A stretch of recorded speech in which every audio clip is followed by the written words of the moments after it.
and he seems to have hit base with the mystic, the hermit.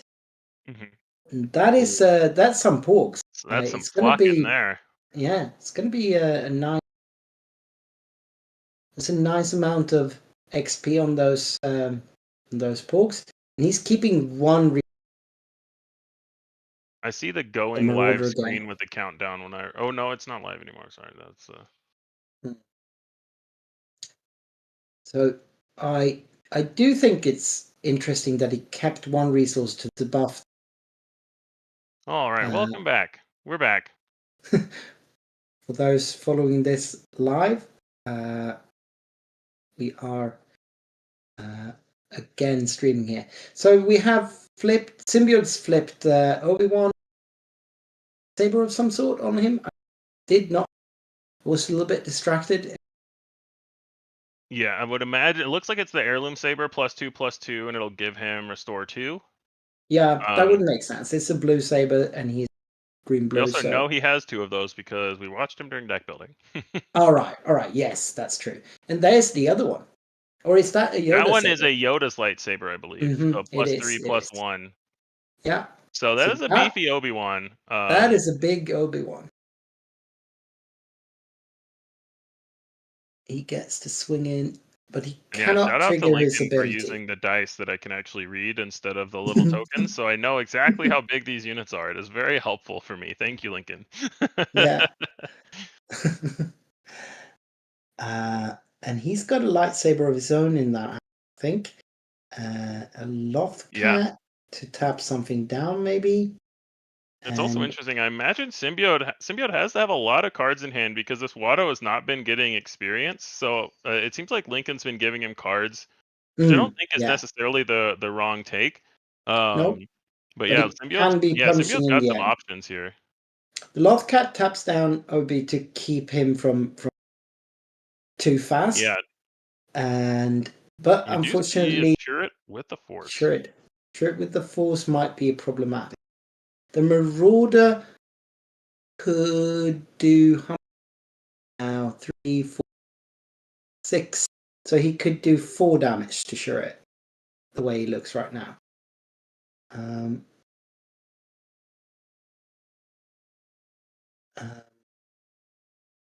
Did he tap down the flock? Oh no, he hit Turret with it. Yeah, he attacked into Turret with the flock. Symbiote used the Force to only take 2 on the Turret instead of 4. But that means now the Marauder he doesn't have the ability to get the Force again. And then Watto, I would imagine you want to give another card here because you need this Turret to die and to not get XP. Yep. And looks like you did give another card there. So now Turret's down. And yeah, that would be enough. Now and he plays. No, that's the Loth Cat, and he gets to flip Snoke here. Yeah, all right. And then go into the Battle Fury on Snoke. So now Snoke. Oh, it's not a lightsaber. No, it's a Battle Fury. So it's a 7/10 Snoke now. He also has to discard a card when he attacks, but that is a lot of damage coming in.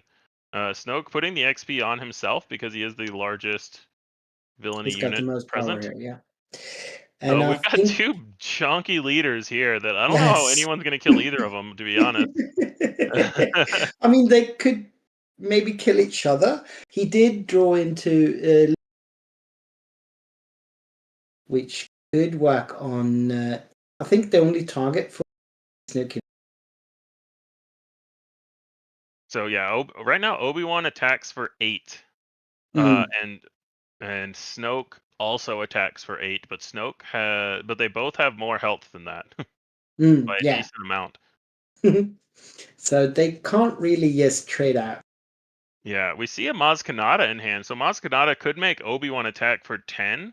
The problem is Snoke has 11 health. I see a Maz Kanata's in Symbiote's hand for sure. Oh, because Lincoln's got one as well. Oh, interesting. Yeah, that's the Maz I was talking about. And I think the only target now. He goes with another heirloom lightsaber. So now the Maz Kanata means that Obi-Wan gets to kill Snoke. But he can also kill the Loth Cat and Yeah, so he's killing the Lothcat to tap down the Obi-Wan again. So this Mm. is a lot of damage Yeah. coming Yeah. at Yeah. Symbiote unless he does something else. And also, if he plays Mars here to boost Snoke, he will get, what would that be? That's 2, 3, It would be it's so it would be 9, 11. 10, Because 12, right I now think. Snoke He attacks gets for another, 9. Snoke gives himself another Yeah, he gives experience as himself well. another XP up to 9 total, and then Maz +2 up to 11. All right, yeah. So 26. But now he's got another unit here to attack in for lethal. Yeah, we're going to game Yeah. 2. Beefy Snoke coming in, Nicely done. coming in And hot. that Lothcat being very important. Oh yeah, Lothcat was huge there. That Obi-Wan was massive and just unable to ever hit. Yep. That's really And good now we play. see why we're in the beginning we were saying, oh, interesting, Snoke yellow. I wonder what yellow Hmm. card he's gonna do. And it's Lothcat Yeah, is what is the Lothcat. biggest. He Who had the would have Aura known? Sting, which is a really Hmm. nice yellow villain force card. Lothcat was way more impactful than any of the Yep. other yellow cards that we saw. Yep. That was awesome. Yep. I really like the way Lincoln put that together. He sequenced that perfect. Hmm.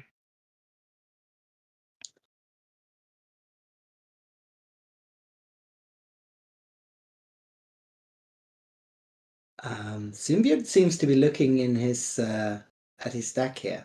He might be doing some He sideboarding might be action. doing some shenanigans. It looks like he's He's changing bases changing potentially to base. yellow. He did So have a few options. I think, are you allowed to change base? Would Yes. So what you can do is, so basically in limited, mm-hmm, you have to go back to the exact same starting deck for every game 1. But game mm-hmm. 2, you can change anything about your deck, including leader or base, to any legal card from your card pool.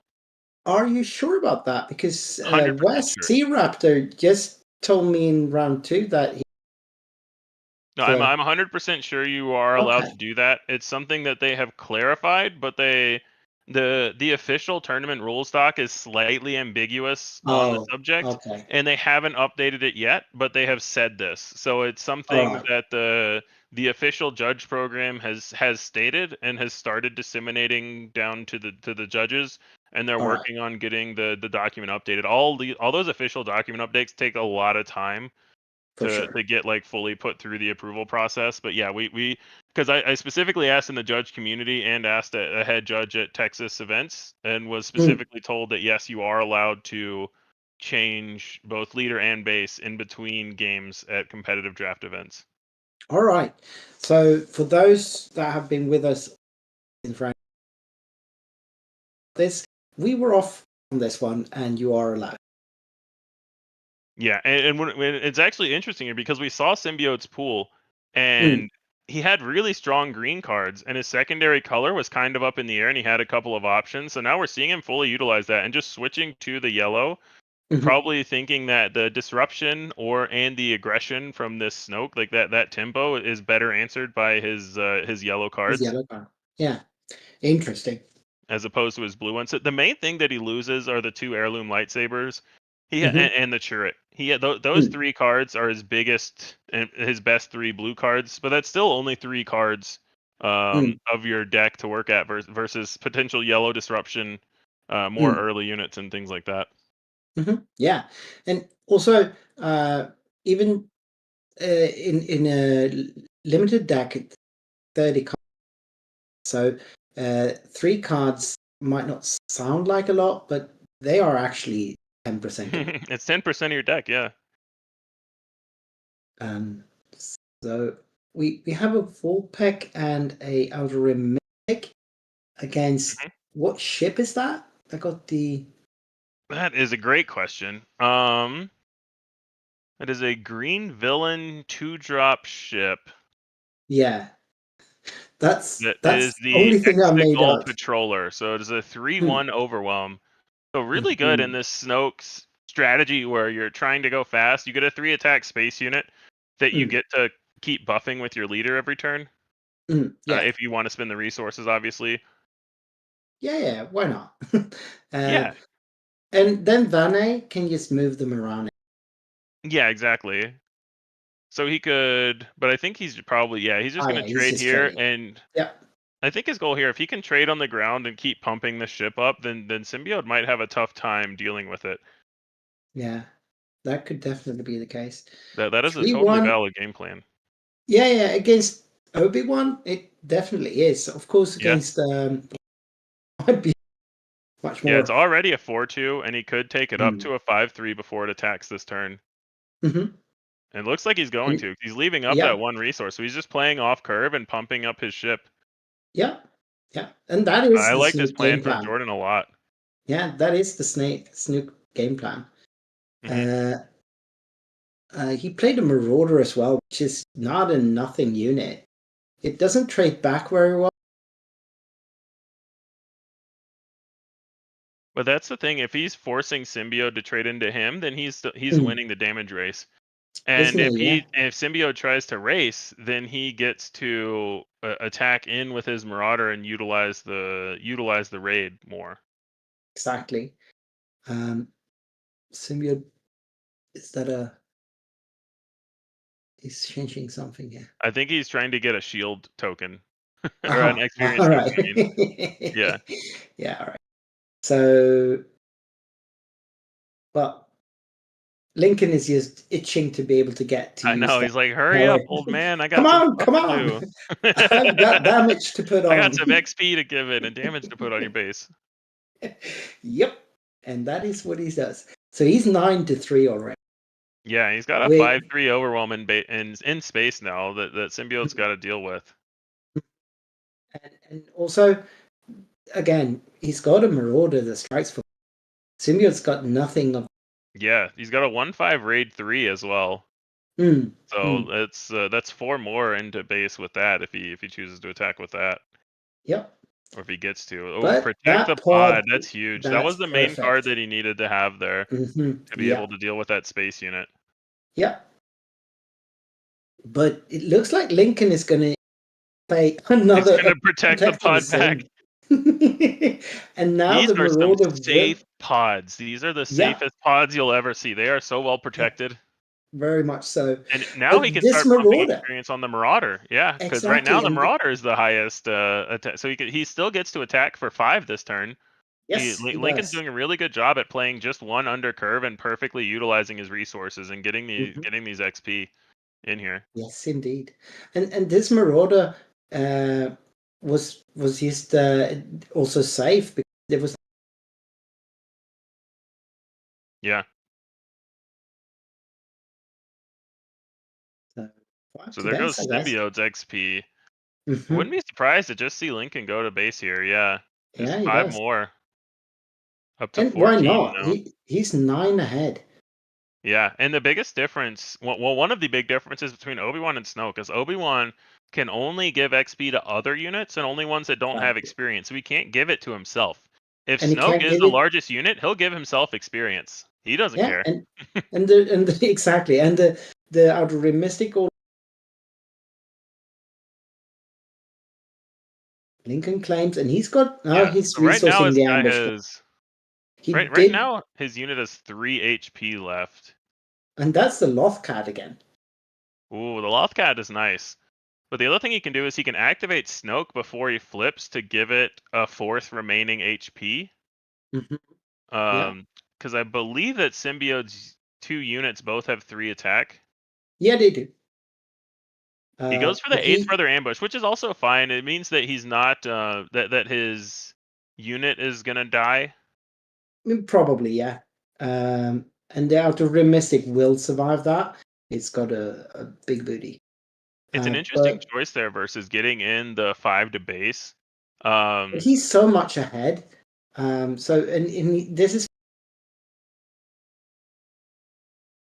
I don't think this is... I don't hate this. I think... I don't hate it either. I'm not saying it's wrong. It's just an interesting decision point because you want to kill the Obi-Wan with your 8th brother anyway, so that you risk potentially taking 3 more to your base or him using the Obi-Wan to trade into your unit, and you get a worse trade out of it. And the payoff that you get for that is 5 more damage on base. So I'm not saying which one is correct. I'm just saying it's an interesting decision point of the game because now also when Snoke attacks, Snoke pumps the 8th brother. Yep. So in the other alternate universe where your first action is attack for 5, and then you flip Snoke, and Snoke pumps himself to attack for 5 more, and then you play the 8th brother and kill a unit. So you could have had 10 damage on base instead of 4 this turn, but Sure. you're giving up better trade. So instead of 4 damage on Symbiote's unit, he might have killed that unit with Obi-Wan or done more damage to your base. So it's interesting the options that Logan had that turn. And which of the ships was it that Symbiote played there? He played the yellow hero ship that Oh, it's the yellow one. It's it's Stinger Mantis. When played, you Stinger may deal 2 Mantis. damage to an Yeah, exhausted unit. yeah, yeah. It's a I 4/6 was and plays looking for at 5. the white chips, but that's actually Mhm. yellow. Yeah, and then there we see the 3/4 ambush creature coming in clutch to take out the 8th brother before it gets Yeah. to attack anymore. Oh, the Lothcat. And We've seen that before. yep, sure have. Symbiote is wishing that card had never been printed right now. It's been terrorizing him both of these games. And this time, Snook is going to pump himself. Yeah, Snoke's going to pump himself. We also see a Craving Power in hand, which is really Oh, interesting. interesting, because it's Oh, going to sorry, play it's an the Inquisitor Stinger. Saber, not a Craving Power. Okay, all I right, missaw. all right. But It's Inquisitor Saber is still good here because still that good, Snoke yeah. has got some health.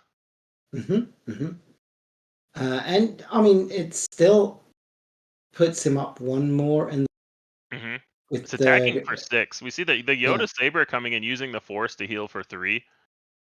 Oh yeah, yeah. Don't I play Yeah. on Yeah, play all on the that Sabine one? players out there forget that it actually has a win played ability that you can Yeah. use sometimes. So he's swinging in with Looks like he might be deciding whether he's going to base a or okay, yeah, trade. he's going to No, base. it's a base, yeah. So But yeah, he up was to considering trading 21. there. And he So is now he that is is at lethal. lethal here. Yeah, Yeah, he is at because lethal here. Snoke is going to pump himself again to attack for For 7. So 7. Symbiote Yeah. has to either find a Sentinel, which he boarded out of blue. So if he has hmm Turret in his deck still, it costs 6. He could play it for 6, but I don't know if hmm it's still in his deck. But he's looking at one of the yellow units. Not sure which one.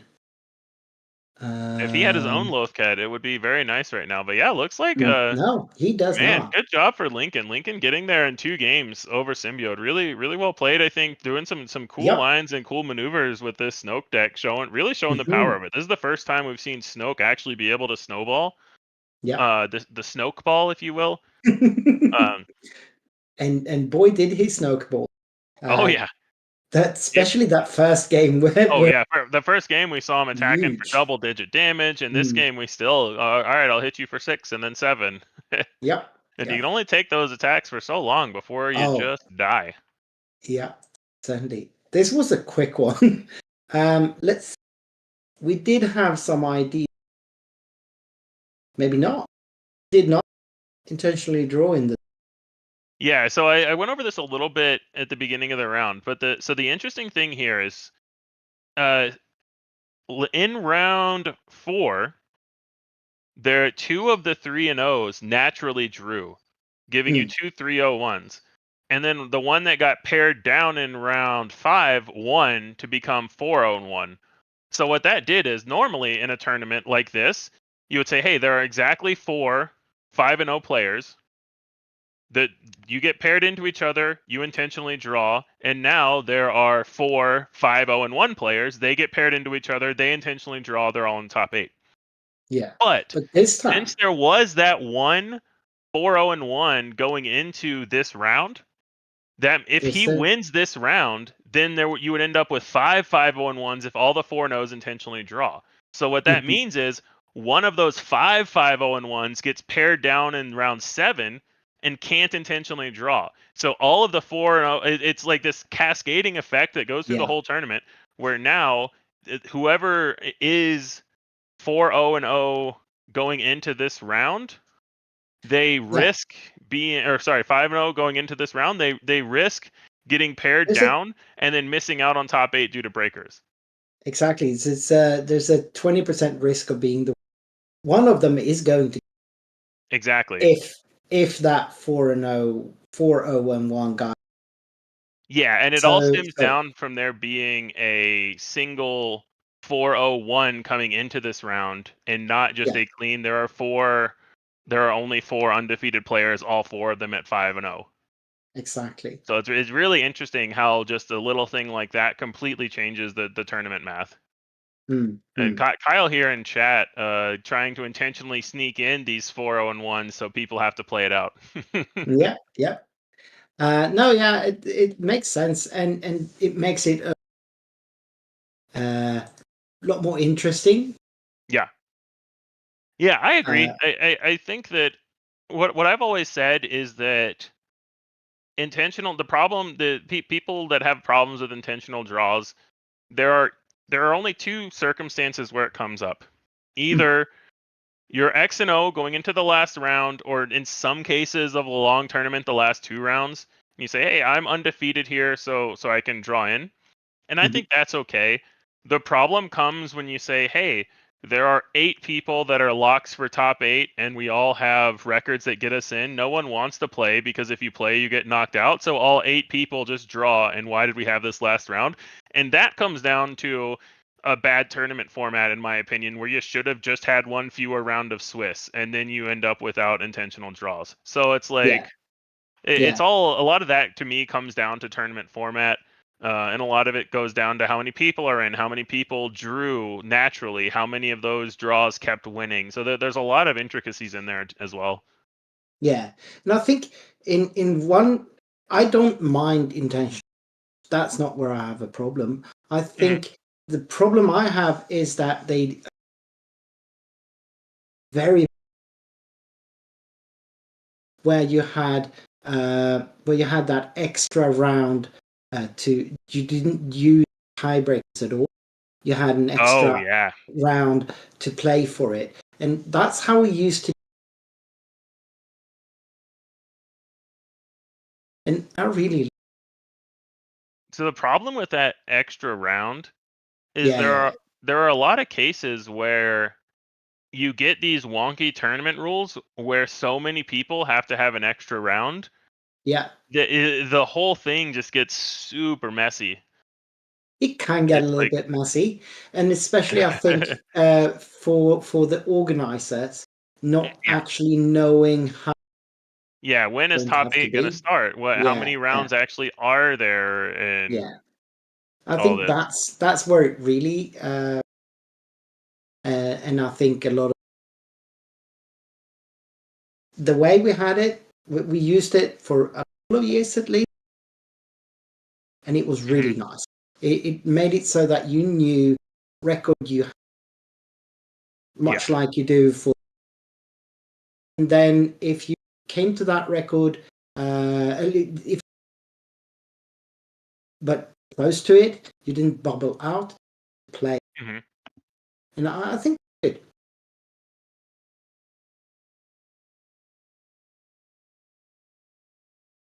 Well, there's a lot of time left in this round, so I don't know if we're going to game. Do you reckon? Yeah, I think that what we're gonna do here is we've already had the talk that's gonna make all of chat disagree about everything, which is talking about Hmm. intentional draws. So I Yeah. think we go from there to um, taking a bit longer of a break. We've got still about 30 minutes left in this round, and Mm. then we will be back in probably about 35 or so minutes Mm. for the I believe what this was. I'm losing it. So this was round 6, so we will be Yep. back for Round the 7. last round of Swiss, round 7, in about 35 minutes. Yep. So thanks for hanging out. Yeah. 0.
I don't think so.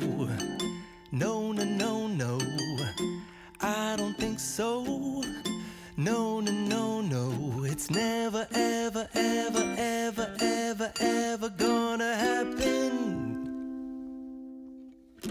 I don't think so.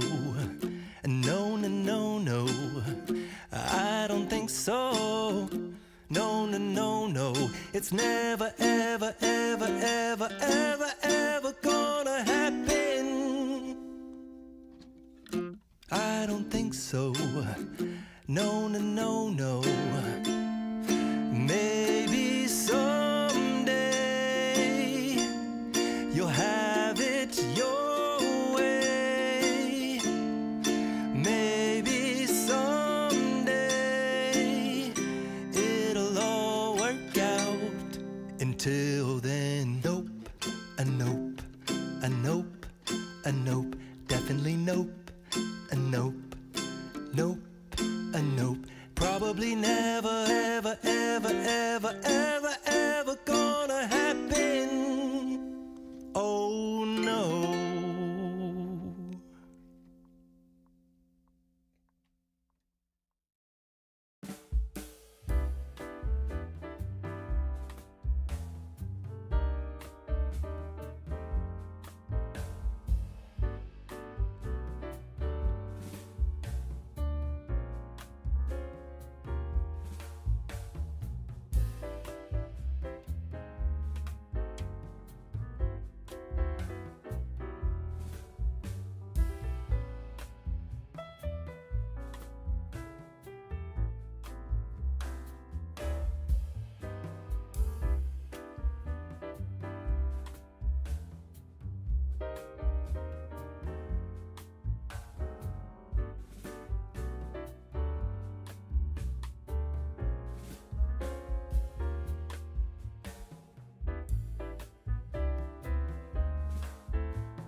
Welcome back, Star Wars Unlimited fans. I am Jeff Creasy from the Bothan Network, here with Viktor from the Nordic Takedown podcast. How you doing, Viktor?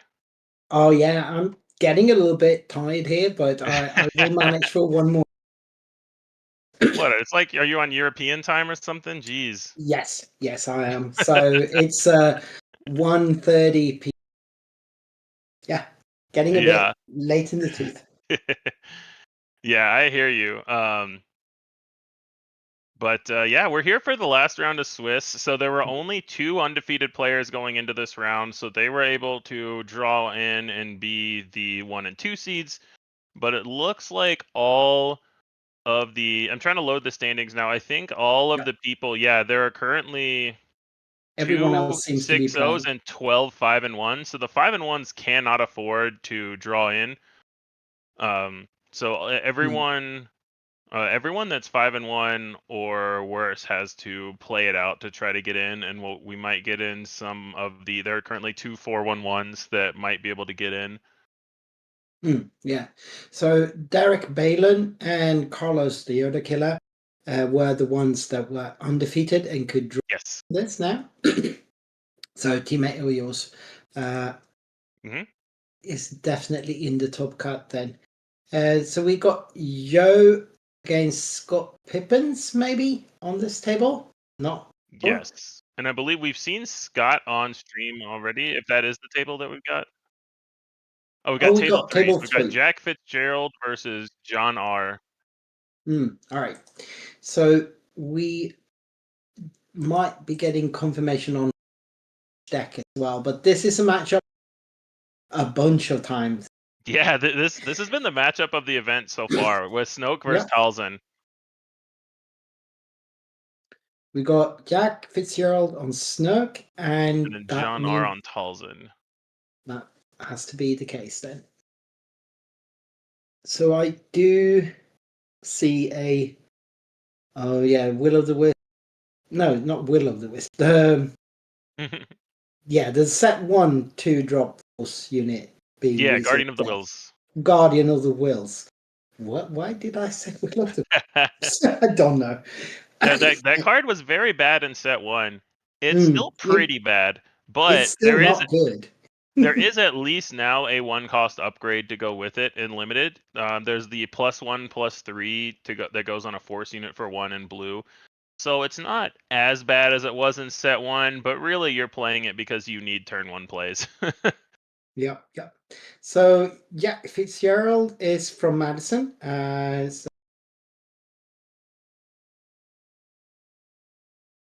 Late night gaming guys. And I think we're off here. Yeah, we saw a Drain Essence on turn 1 into Talzin into the activation. So it's kind of build your own Sorceress Blast where you get to deal 2 damage and then -1. And it killed the Minok in space. Which we've seen do some big work, especially in something like Snoke, where you leave a space unit around for a few turns, and next thing you know, you're getting hit for 6 or 7. Yes, keeps growing. Oh yeah. If you can get it off. I believe that's a village tender from the Ewok. Talzin. Yeah, the Ewok unit as a 1/3 hidden restore. Into more. A lot of space units this game, which is really interesting. We're seeing the Snoke train get rolling into one of the units that I really like with Snoke a lot, which is the Magistrate Scout. 2/4 restore 2, but now it's a 3/5 restore 2, and next turn it can be a 4/6 restore 2. So a lot of good things going. Yep. And yeah, Jonathan realizing there that there's no point in attacking for 2 when your opponent has a restore 2 unit to get back, so he just claims. Exactly. No reason to bother tapping your unit. But then on the other hand, he's got to restore.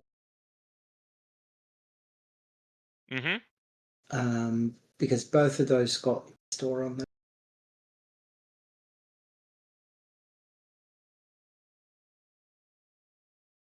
We're already to we'll 5 see here. resources. Yeah, so a very much lacking force units on Jonathan's side, but still a decent board presence. Yep. But Snoke definitely happy with this position here. Yeah, and then he gets to tap down Mother Talzin there, which I think is. Yeah, tapping down Talzin, and then I believe that's a Darth Malik. Yep, it was. So no Sith leader, but still just a big force unit. Yep, and that is a legendary. So that in a pool like that. Yeah, Jonathan really trying to swing this board state back around. Do you take out the village tender here, or do you just base with that? It's a tough one. Because it's a lot of damage to give up. Because it's +2 now, so it's attacking for 4. Yep.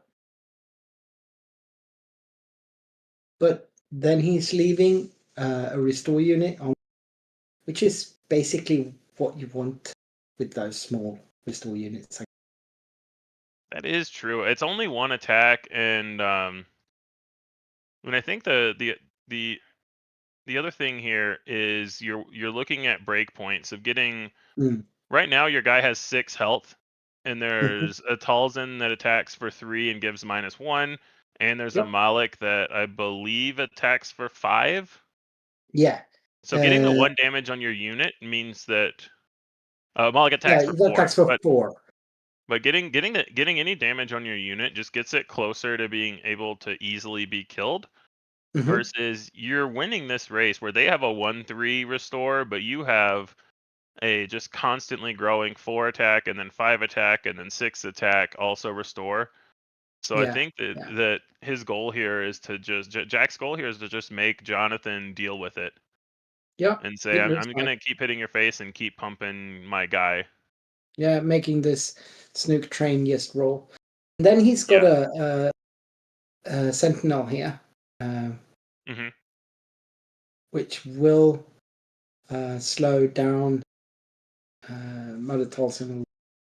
Yeah, I really like this unit a lot. The Praetorian Guard. It is a 2/5, Mm. and while you control a unit with 4 or more power, this unit gains Sentinel. So in something Mhm. like Snoke, it's really easy to turn on. It's basically like a poor man's Emperor's Royal Guard from set 1, Yeah.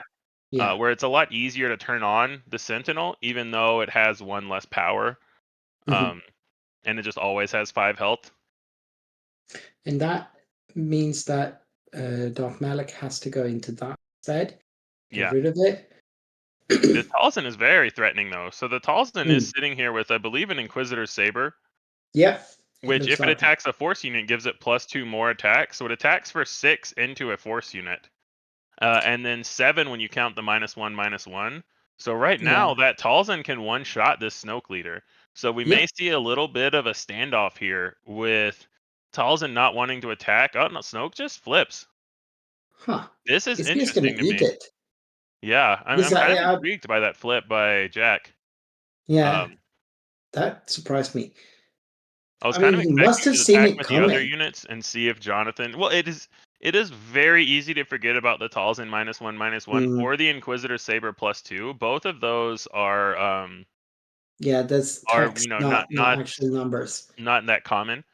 Yeah. Um, I know it took me a lot of games into Talzin when I was playtesting for Galactics to remember, and even then, sometimes I would forget. Oh yeah, another -1/-1 on top, and you're Mm. just doing all this math in your head. It's really easy to Miss miss some of by it. 1. Yep, for sure. Um, but he is still at 0 damage on his space here. He Uh, is, but this board presence from it's Jonathan is racking getting up, yeah. kind of overwhelming. There's a lot of units out there, and a lot of them are not necessarily that small. Nope, Eh, certainly. And -3 is going to save him Yeah, so only attacking as well. for 2 here because that is Yeah. a +1 counter and 2 and a +2 counter. Just very Mm, mm. easy to read on stream. Nope. Um, for so it still attacks for 2. Yep. But yeah, I even though there's 0 damage on base here right now, I think I like Jonathan's position more. I think Jack's the one that's got to do something. His Yep. leader's already died. He has fewer units out. He has a big unit, Mm. but so does Jonathan. Jonathan's got a big unit too. So Jack's got to do Yeah, something here on and this when we Talzin say big or here, on this it's Snoke. I mean, not huge. It is yeah, it's good. It's a good size, but it's only a tax force. it's a 5/7.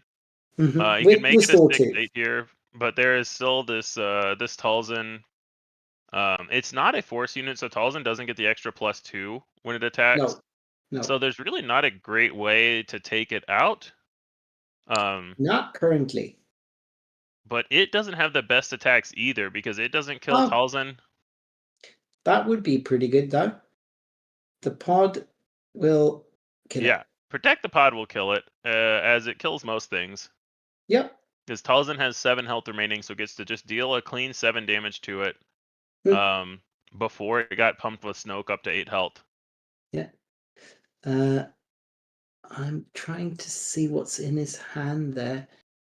Uh, I believe for our Snoke player here, Jack, I believe I saw, yeah, I think it is the blue neutral unit that gives a yeah. bunch of shields to everything.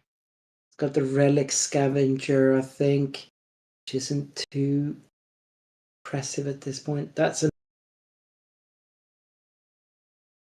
So that's an old Daka. We've seen that a few times. That's a really good one. But Yeah, and he Priestess of can the buff Force it. is the one I was thinking of. I think he has a Priestess of the Force in his hand, a 6/8 for 7.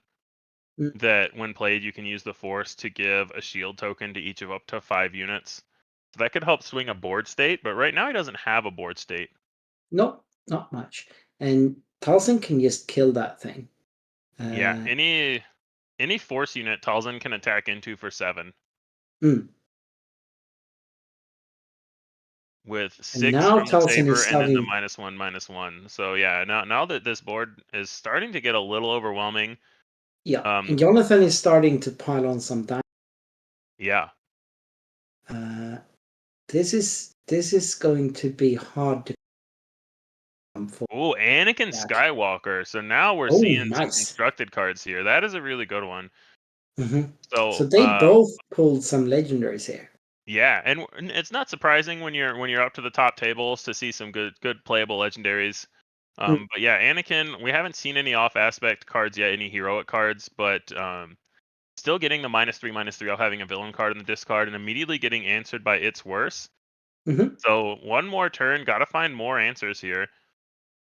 We see the Priestess of the Force, but that's not enough. I think we're going to be going to game 2 here pretty shortly. Yeah, that's not enough to get him back here. He's got lethal on board, right? 4/8. Yeah, he's got. Yeah. Don't know that he can stop any of these units really. Oh yeah, a Sentinel. We'll keep him off. Yeah, and we see he's got a Relic Scavenger in hand with more Restore, but I don't think he's going to get to untap with it. Nope. Well, I mean, he won't die this turn.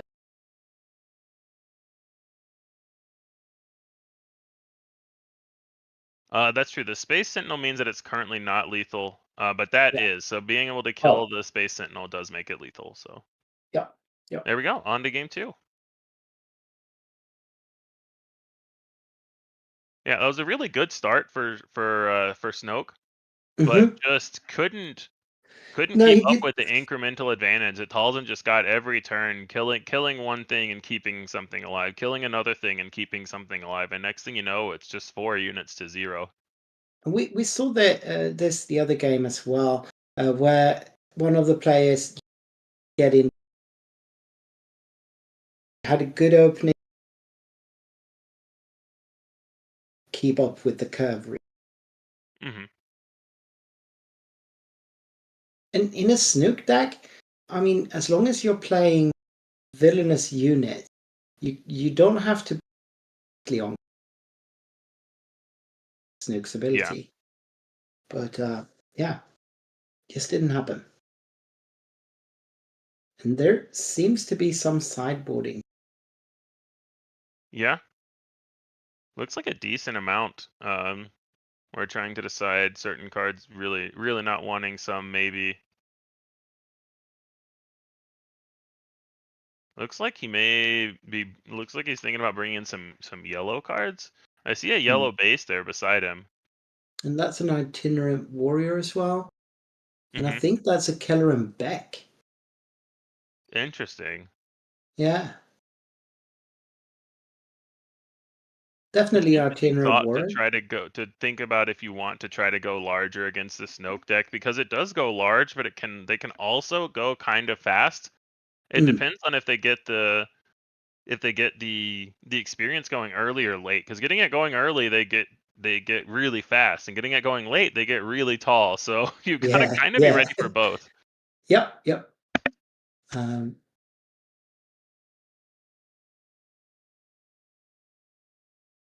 Well, Yak seems to be shuffling up anyway, and Jonathan is just sleeving those cards. Yeah. It's one thing that I like to do if I always bring extra sleeves with me to limited events. And if I think there are some cards that I'm going to sideboard often, I just also sleeve those up. And they're kind of the more traditional sideboard looking cards. But either way, we're getting shoveled up here for game 2. Yeah. Trying to see if Talzin can come back this time. I mean, Or sorry, if he's Snoke made can it come this back. far. Jonathan's made it this far. He's Yeah. only lost one game. So Yeah, and he that took can do things. yeah. He took the game 1. So yeah, we'll just have to see if Jack's pressure can be a little bit more maintained this time. He might trade a little bit more instead of letting Talzin dictate the trades. Yeah. I think that was his mistake this first game. It's a really tough call to make, but it's one of the things that Talzin specifically really wants to do, because if you dictate the trades, you decide when your Talzin activation goes on a unit, when you do something like Talzin's Assassin, so you can temporarily shrink units and then kill them. So against Talzin, I think it's really helpful to try to be the one attacking into their units. But with Snoke, a lot of times that feels bad to do because you have one giant unit and you want to get in damage to base, and it looks so tempting. So it's kind of a tough conundrum. Yep. No, that's what we talked about earlier in the game. Yeah. If you want to waste, so to speak, the down. We do see Guardian of the Wills here. Mm-hmm. Not the best unit, but it does have the Force tag, which is helpful against And he a does much have more impressive Kylo Ren. I think, I mean, he does play a fair amount of upgrade. He So does. I think we see Yoda's lightsaber in hand, but that costs 4 off aspect. So yeah, I think we're just gonna see him go to base and get the Force here, and then Kylo takes it out. well, And this is where doesn't this Kylo is really Guardian? scary right now, because if you have an upgrade and get to draw a card with it, Yep. I think we see an upgrade in hand, but it's another interesting one, because if you draw the card, then you might have your unit die next turn without being able to get the Force back. So you're cutting yourself off from the Force. Is this Knight of Ren going to be able to just come in and get all the good trades in? Mm-hmm. We see Karis as well, so that makes me like the card draw a lot more, where he's able to spend his resources and he now has 2 Force units to get the Force back even if one dies. Yep. Makes sense. And that is an off aspect yellow. That's the bounce card. Yes, the 4 cost when it's on aspect to return a unit, use the Force, and make them discard a card as well. Yep, a random card, which is quite important. Oh, definitely. So do you make the trade now with the Knights of seeing how you could actually, well, maybe you take out in order to just Yeah, I think you take that because you don't die yet. So now if Karis attacks base to turn on the Force for Talzin, you can activate Snoke so that Talzin still can't kill the Knights of Ren. Yeah. True. And looks like that is exactly what's happening here. Yeah. So now he still needs to spend a card. And he has the Talzin's Assassin. He dies anyway. Yeah. But he's still got 3 open resources, so he can play, right? So the Sentinel. I really like that sequencing from Jonathan, because he says, hey, you have to use your Snoke and not play a 4-drop. If you play a 4-drop, I'm threatening to kill him for free. And then once he baited out the Snoke, he said, okay, no, I'm going to kill him anyway with this card that I wanted to play. Yep. So I like that sequencing a lot. Very nice. Very nice. And again, we see Jack being on the back foot. He does have a to slow things down. I think we see an 8th brother in hand, which has been a house in all of the games that we've seen. It's put in a lot of work. Yeah, it's going to be good here. It can't come out till next turn. I believe we're on 5 now, but there should be damage. Shouldn't there be damage on these guys? So this guard doesn't have Sentinel until there's a unit with 4 or more power. So right now it doesn't have Sentinel. You can attack base, but like as soon as the 8th brother gets played or the Snoke gets flipped, it will have Sentinel. Yep. It's interestingly enough, it counts itself because it says while you control a unit with 4 or more power, it has Sentinel. So if you can boost it enough. if Jack activates Snoke to give it a second experience, it will then have Sentinel because it is a 4 power unit itself. So that's an interesting interaction. But can he though? Because Snoke will be bigger. Snoke is 4 powered. Well, if he activates it before he flips Snoke. Oh, he did. But if he just flips Snoke, then it gains Sentinel anyway because Snoke himself is 4 power. Yeah. But he used Snoke ability to give him that experience. He gave him the first experience up to 3 power. Mm. But I'm saying next turn on the 6 resource turn. Oh, right. Yeah. So that's the Minok, I think. Yes. 2 resource space unit. We see what looks like a whirlwind of power in hand, so he can get, if he has a force unit, which he will next turn after he flips, he could give a unit -3/-3. But we're again at the point where this Talzin has a very large board presence. Yep. That Snoke has to try to deal with. And I don't. We've got the 8th brother here. Yeah. Can do remove the Talzin. That's the clean play, but now also this Karis answers the 8th brother cleanly. Yep. With getting it up to 5 HP and then using the force to kill it. Yeah, but with the Oh man, this is actually rough because now also the Inquisitor's Saber here is a clean answer to Snoke as well. Yes. So now, Jack is in a doing lot of exactly trouble that. here. Yeah, he's doing exactly that, killing Karis into it and killing it with the. And now if you flip Snoke, it just dies to this Talzin's assassin that doesn't die back. So if I'm Snoke here, I'm just passing. Yeah, and exactly. So you pass because you can't flip Snoke, and then Jonathan claims. So at least you don't get hit in the face for 5, but it's still looking pretty rough. Indeed. He could Whirlwind of Power just for -2/-2, so he can flip his leader. Yeah. Because once he gets an experience on it, it doesn't get one shot anymore. But he's also dangerously close to just dying. Yeah, he's on 17 damage on base here. We see that. Okay, so I like this one better. We see the Anakin for -3/-3, so it develops a unit on board. Much better.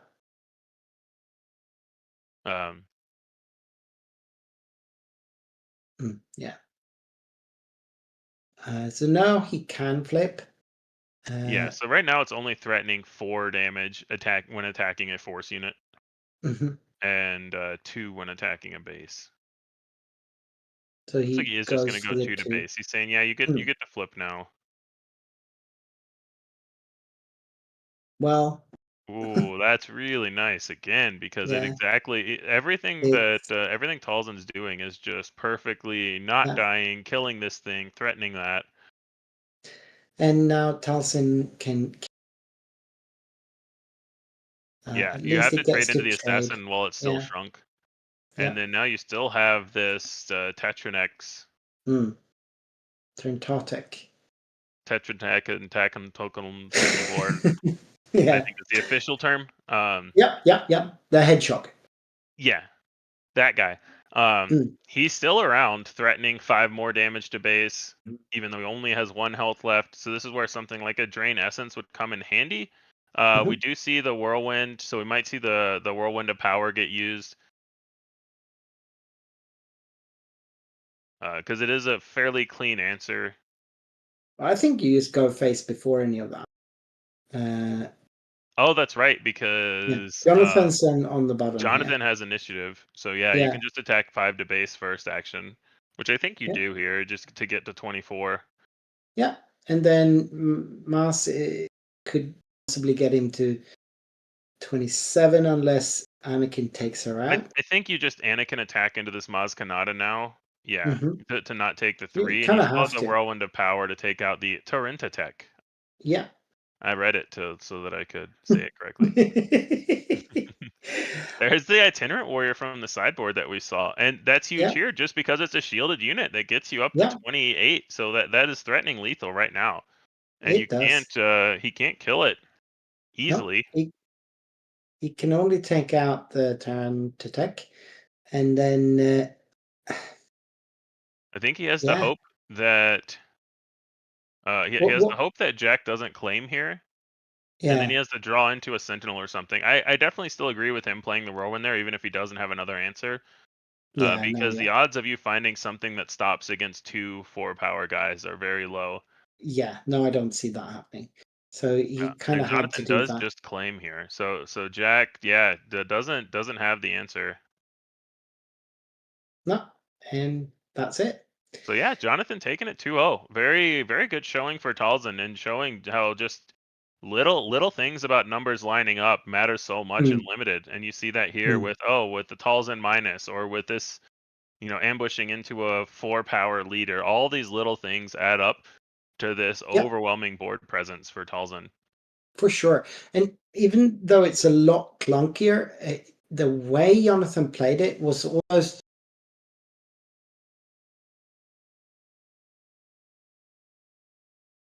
Hmm. that, where he used it to be, and for at least for the second, it wasn't that much that Jan gave him.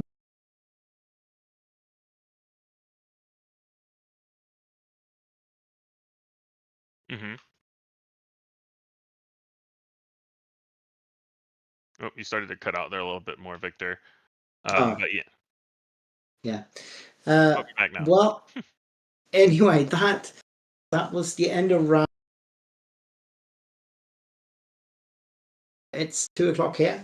I'm going to, uh, Well, Victor, but thank you very much for hanging out with me for so long and into so late at night. Everyone, go take a look at the Nordic Takedown podcast, and you yes, guys are please going to be do. streaming your own PQs soon as well, right? Yeah, we have a Swedish PQ coming. The be able to Finland as well. But Oh, nice. next, Yeah. Hmm. yeah, next weekend we've got stream Okay. open, which is the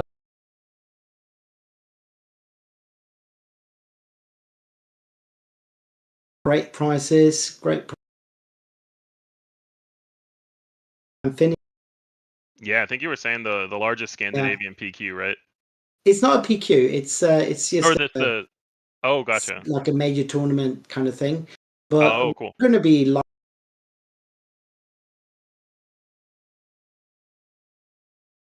got yeah. Yeah. All right. I'll maybe just sign off on next week and do watch us. It's a 2-day event. And we're going to stream the whole. So hopefully you Excellent. And that'll be on the Nordic games. Takedown YouTube channel. Yes, it will. Excellent. So yeah, everyone go check that out.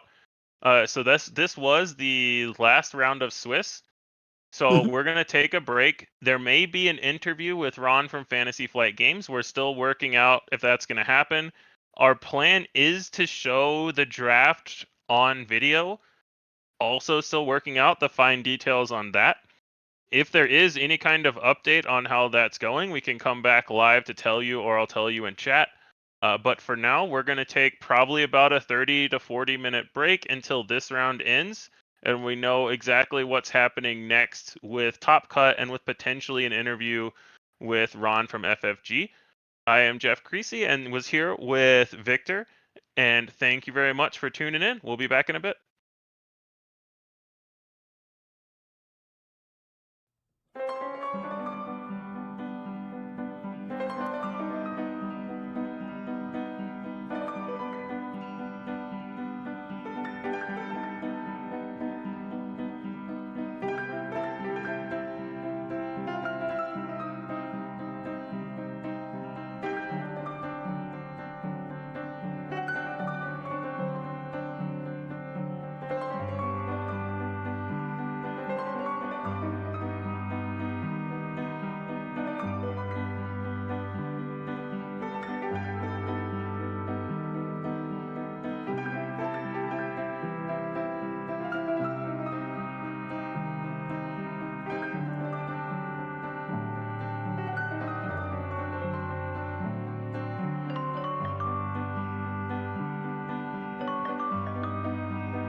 Check the mic and make sure it sound right, boys.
I don't.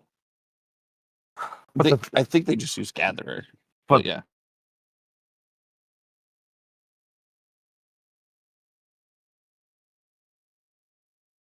Everybody's using now. Yeah. We can actually make this work, and I need you guys to help too when we go to melee. There's a couple of very simple things that can be done in melee that's going to make it so that we can do like hands a lot easier.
Two, one. What's up, Star Wars Unlimited fans? It's Loopy here at Late Night Gaming. I'm here with Ron. If they're Hanukkah, come back for a second. Pop into the camera so they can see you. This is Annika, who's the TO at Pastimes, who made this all happen. But Ron agreed to join us for an interview about limited and organized play. Yeah. So Thanks for having me. We've been here since all day. So we just had 7 rounds of quiz. Pretty exciting. A lot of different leaders played. A lot of cool cards opened. I think I saw 2 or 3 showcases. oh, really nice. Yep. Someone pulled a Johnny Morrow Mall. There you So go. that's pretty exciting. So yeah. I won a draft at my kitchen table with Maul on Tuesday. We had a Carbonite draft. I dropped Maul Showcase, and I did actually beat my family. That's fantastic. So, having seen the event here at Pastimes, which used to be your home store, Yes. how do you think this went? I actually think it went really well. Okay. I heard a lot of positive feedback.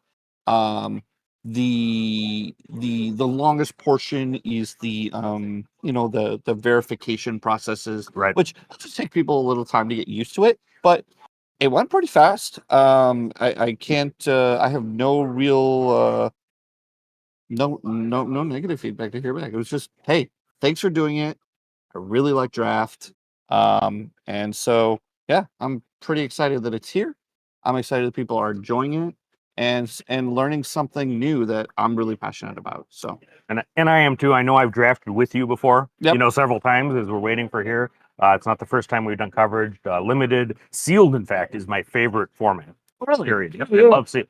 I love sealed too. And one nice thing that's really great about sealed is everybody comes in with the same opportunity to open something great. Right. And then the really skilled players can take something that might be average or less than average and see how well they can pilot that to get into that position of the glorious top 8 where you get to boost your draft. And I can tell you what, you can watch my build from this morning on stream. My pool was hot trash. I'm very proud for my 3 wins today. I mean, listen. So if I'll challenge anybody watching this later, we'll watch the replay of the beginning of this stream. Tell me what I could have done differently. Yeah. I made the best deck I could. But let me ask you this: why is FFG adding limited to organized play at all? So actually, there's a lot of compelling reasons to add limited to organized play. And honestly, the most obvious one is the game was designed with limited in mind from day one. Right. We the designers wanted to make sure that limited was a fun, exciting way to play Star Wars Unlimited, and they put a lot of effort to make sure that it's a fun experience. You can play a lot of different leaders, and there are even leaders and cards that are designed to be particularly good in limited. Right. And maybe those leaders don't get to shine in a constructed format. So here's another way to experience Star Wars, enjoy it, and everyone's on the same playing field in limited. Like I said, you all have the same chance to open a really cool pool of cards. So that's definitely one of the reasons. The other reason is limited offers and puts a spotlight on different skills. Right. So there's the 2 really valuable skills that come with limited is being able to build a deck on the fly out of a pool of cards. And then the other one is being able to draft. Right. Being able to read table signals and find the open color, right? And build a really, really synergistic deck with a bunch of commons and uncommons. Yeah, true story. The first time I have 4 players in my house. We do draft to open most of our pack because we have 4. You can draft that way. The first time we drafted, I told both of my kids what leader and base they were playing, and they're like, "How did you do that?" That's one of the things. And honestly, limited has like a really rich and storied history in trading card games. Right. And going back to Magic. Going back to the original card game and stuff like that. And so there's a pretty substantial audience of people where limited is their preferred way to engage with a trading card game. And by putting it into competitive play, now we're opening up the space for Star Wars Unlimited for players who really want to engage with that to have an opportunity to play that in a competitive way. And it's actually being added to larger events? Yes. Yes. So Philadelphia sector is all limited. It's a limited sector. Absolutely. That means there's going to be sealed and limited play all weekend long. And it is one of those rare opportunities where someone's going to be able to earn a bunch of points, win a limited sector, and it'll be the first time we do it. And it's going to be super exciting. Spain regionals in Spain, also a limited event. So, and it actually starts before the constructed pool. Is that right? What do you mean? So is there a limited then a constructed after that begins the day before, where the limited is first and then goes into it, or how is that going to work? I actually don't know exactly what I can say about Spain, other than there's limited there. There is limited in Spain. Yeah, I don't. So, to be honest with you, I kind of just designed the my job as the retail store specialist is to literally just help design the system, right? There's different people that actually run and set up the regionals and things like that. Right. So I do know there's going to be limited there. I do know that for sure, which that means if there's limited there, that means there's going to be some Swiss sealed. There'll probably be some number of draft or something. But that's all I can really say about Spain, other than it's a very large limited event. And is it part of Galactics for 2026? That you're gonna have to wait to find out. I can't talk about Galactus 2026. You're gonna have to wait for somebody else to spoil that info for you. I think that if you watch Jim's stuff with Unplayable, he might have mentioned that a little. Oh, really? I actually did a chance to see it yet, because I'll be honest with you guys. You've been working. As I say, I was at Galactics. I went from Galactics straight to Gen Con, and then when I came back from Gen Con, I took like 3 or 4 days off of work, and then the moment I went back to work, I was working on all the review of Gen Con, the review of Galactics, and then I'm here. So literally, like I was gonna say, that was like last week. Exactly, I have literally had no opportunity. My plan, when everyone goes to now that I'm home, my plan is actually to catch up and watch the live stream from Galactic. So I hadn't seen. I heard it was really amazing, but I didn't have a chance to see it. Absolutely. And watch Unplayable's interview with Jim Carp right too. I think he did mention that Galactic, I think, will have a limited event that he did. Too. Okay, I did. Okay, sure. So Jim knows it. Then Jim says it. So yeah, I mean, nobody can yell at him. What has the community reception been like from the stores? I mean, that's your contacts, right? Now that limited is actually part of PQ. Yeah, so for us, it's been incredibly positive. Good. There has been a lot of extremely positive response of, thank you for doing this. Thank you for giving us the opportunity. It also allows, again, a new entry point into playing Star Wars, right? So, like, let's say you're someone who really likes competitive play, but you're just getting into Star Wars with Legends of the Force, right? Now you can come to a limited PQ. You don't have to own anything, and you can get right into playing competitively, right? So, absolutely.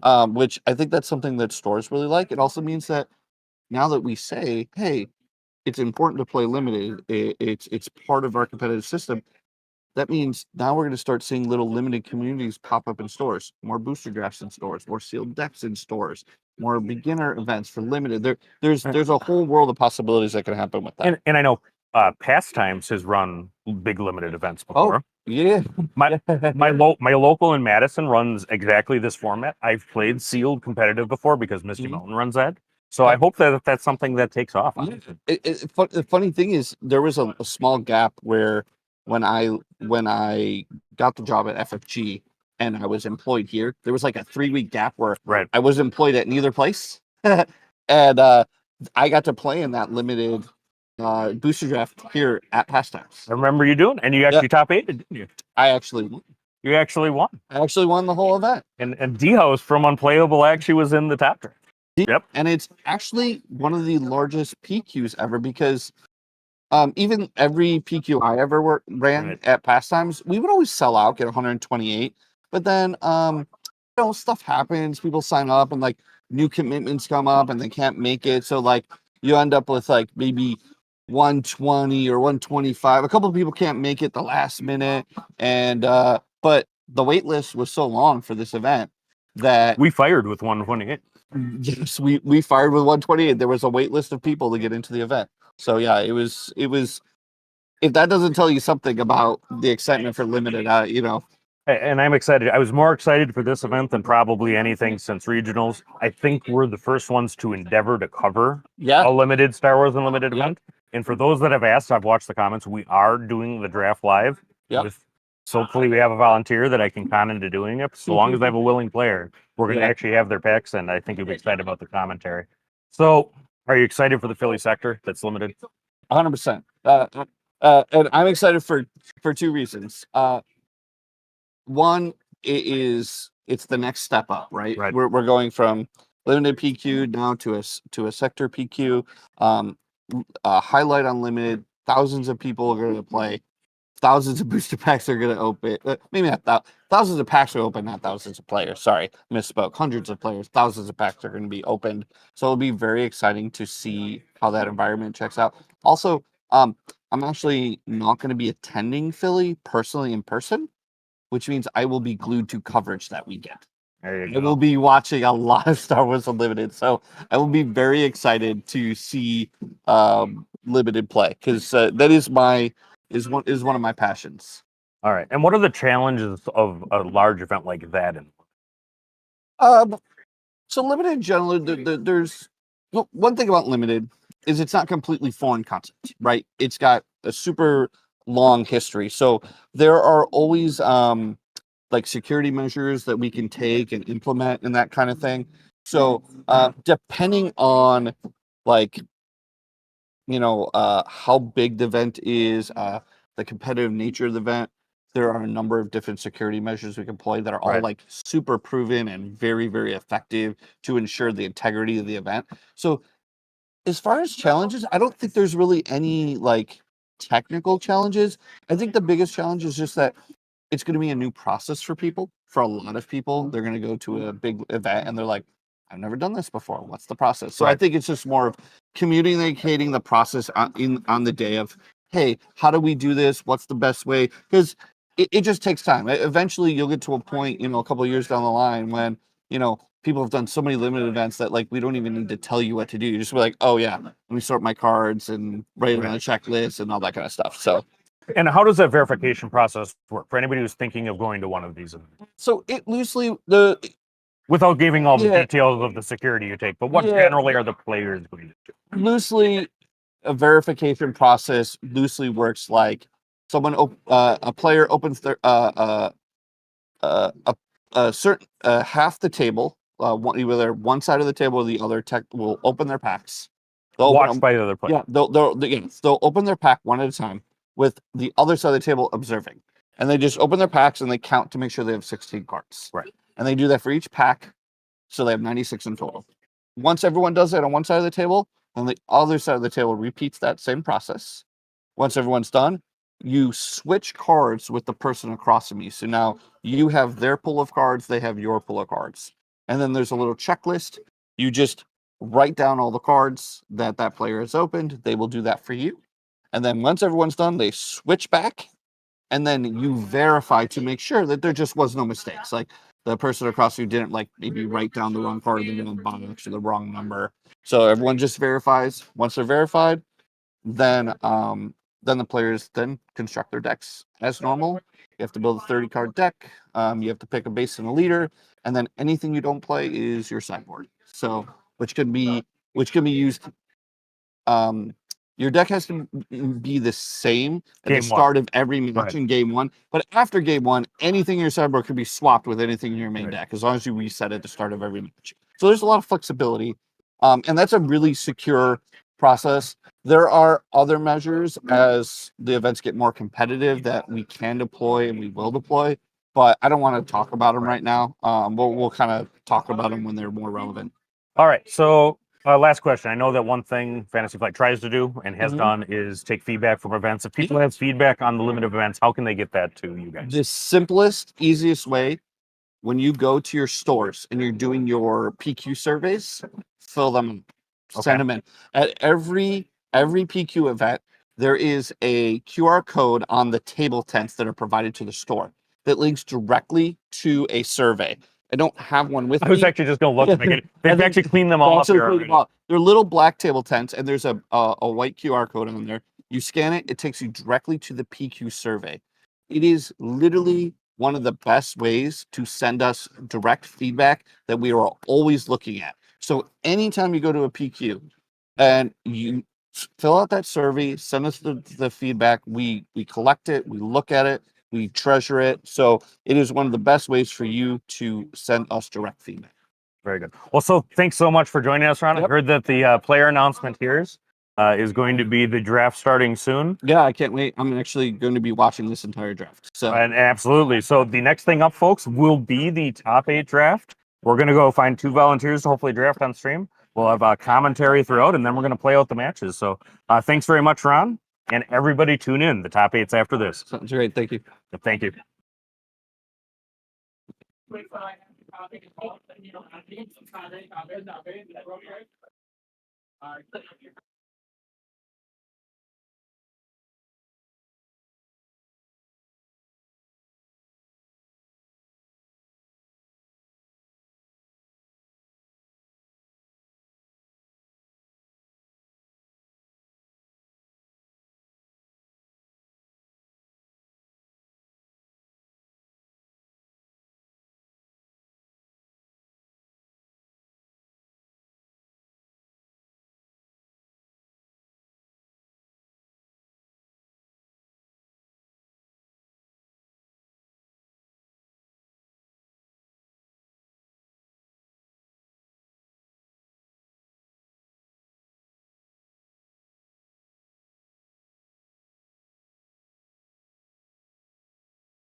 sure those are Carlos's arms. They might have convinced him.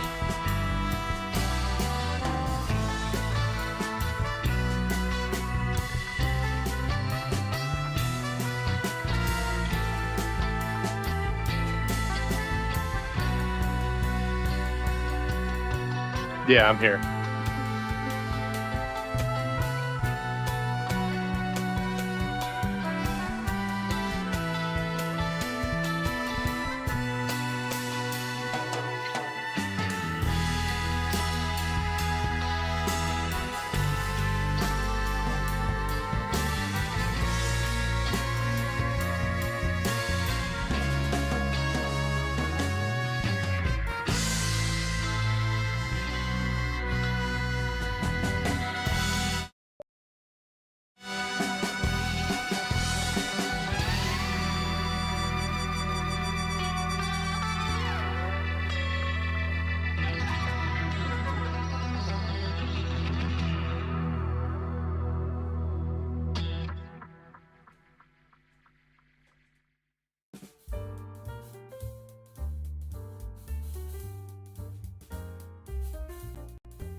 Welcome back, Star Wars Unlimited fans. We are here for the top 8 draft at the Pastimes Comics and Games Limited Planetary Qualifier in Chicago, Illinois.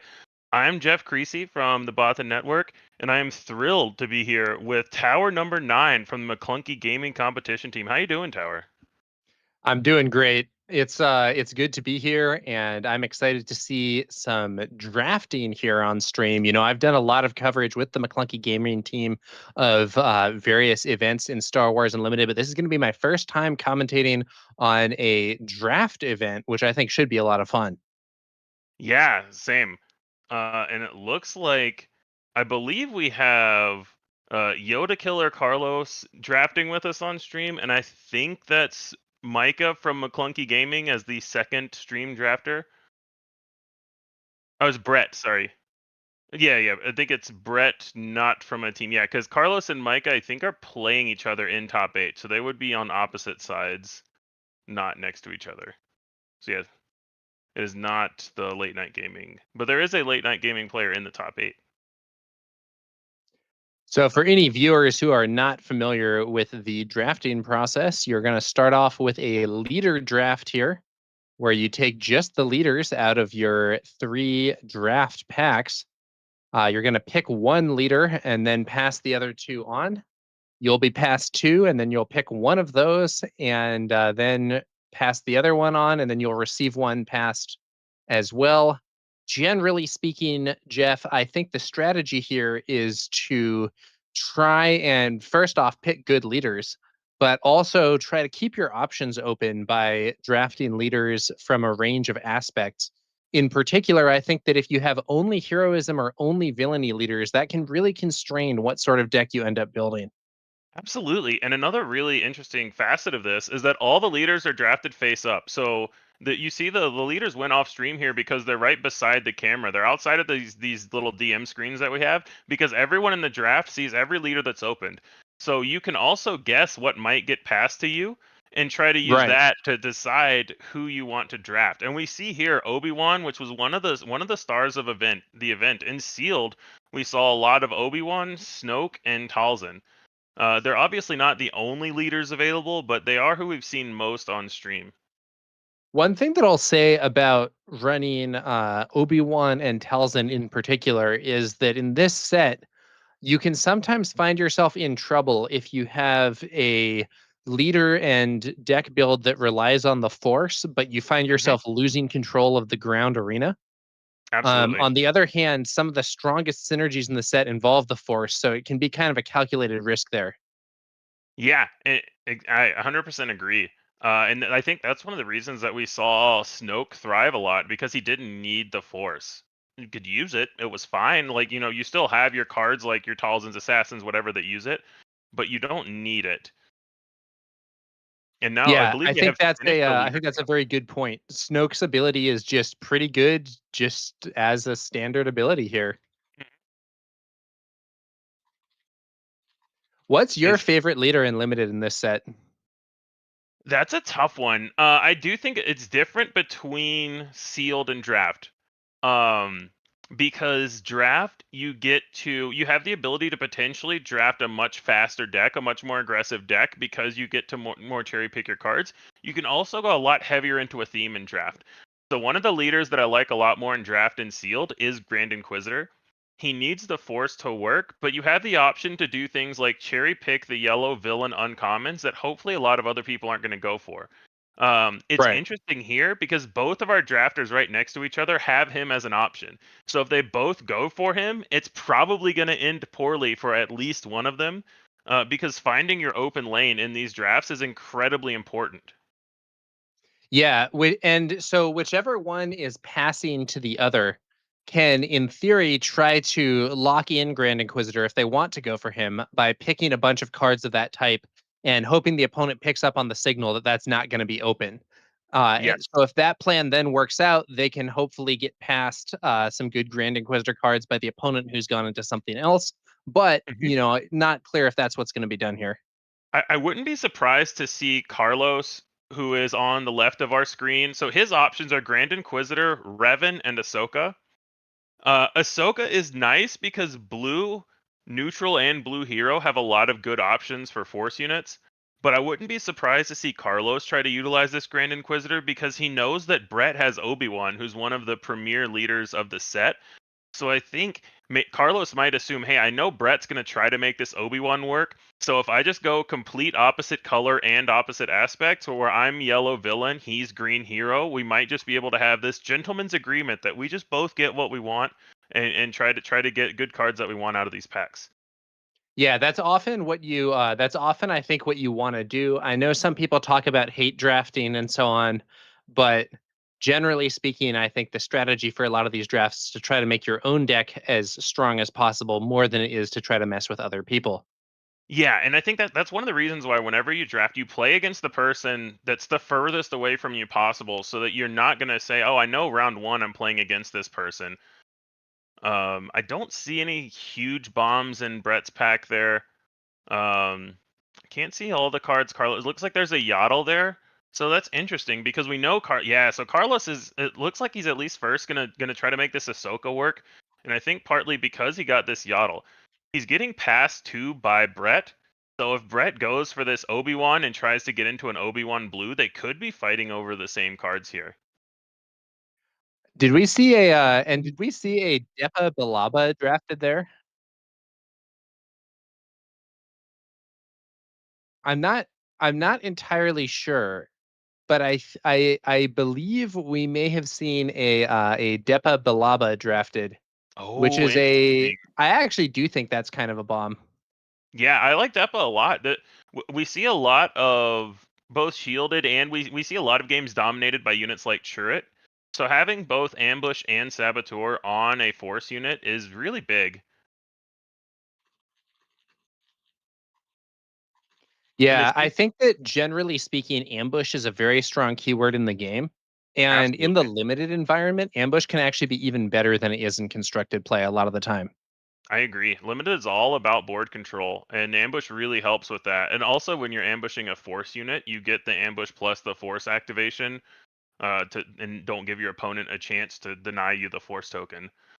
Yeah. Ooh, we see some good cards here. Similarly, I know Siege here. during the limited or during the sealed portion of the event, I know that the Toronto Tech made a few appearances. Oh yeah, That's a card that I think is very strong in this limited format. yeah. And Carlos here with a really tough choice. Even if he wants to stay Ahsoka. Oh wow, he didn't go for the Secret of Sage. He went for a different unit. I couldn't tell if it was a blue unit. I couldn't tell exactly what it was. But I believe it was blue neutral. Trying Yeah. to scroll through here to Well, see. It might have been Luthen Rail. there's kind of a question as to like how much do you want to stay open? And Mhm. a lot of it depends on what the quality of the cards you're getting past are. You know, if there's a huge bomb, you probably want to take that, even if it commits you to a certain route. But you can also, by drafting more cards that only have one aspect, whether that be heroism, villainy, or just one of the neutral aspects, you can often put yourself in a spot where you are able to adapt to what's getting passed to you and maybe Mhm. try and maximize whatever is most open in the draft instead of committing early. But, Yeah. that doesn't always work out as a strategy either. Yeah, it's really tough. So, for anyone, I think the most common game that people may have drafted before is Magic the Gathering to come to this game.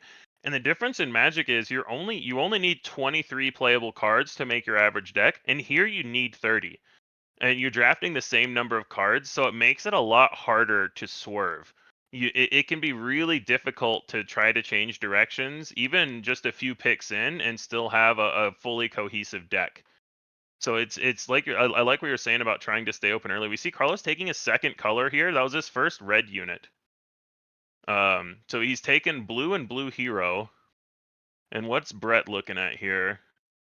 It looks like he's thinking about It's Worse, which is just nice neutral. It's a little overcosted. Um, but I think he's debating between that and a couple of good yellow villain things.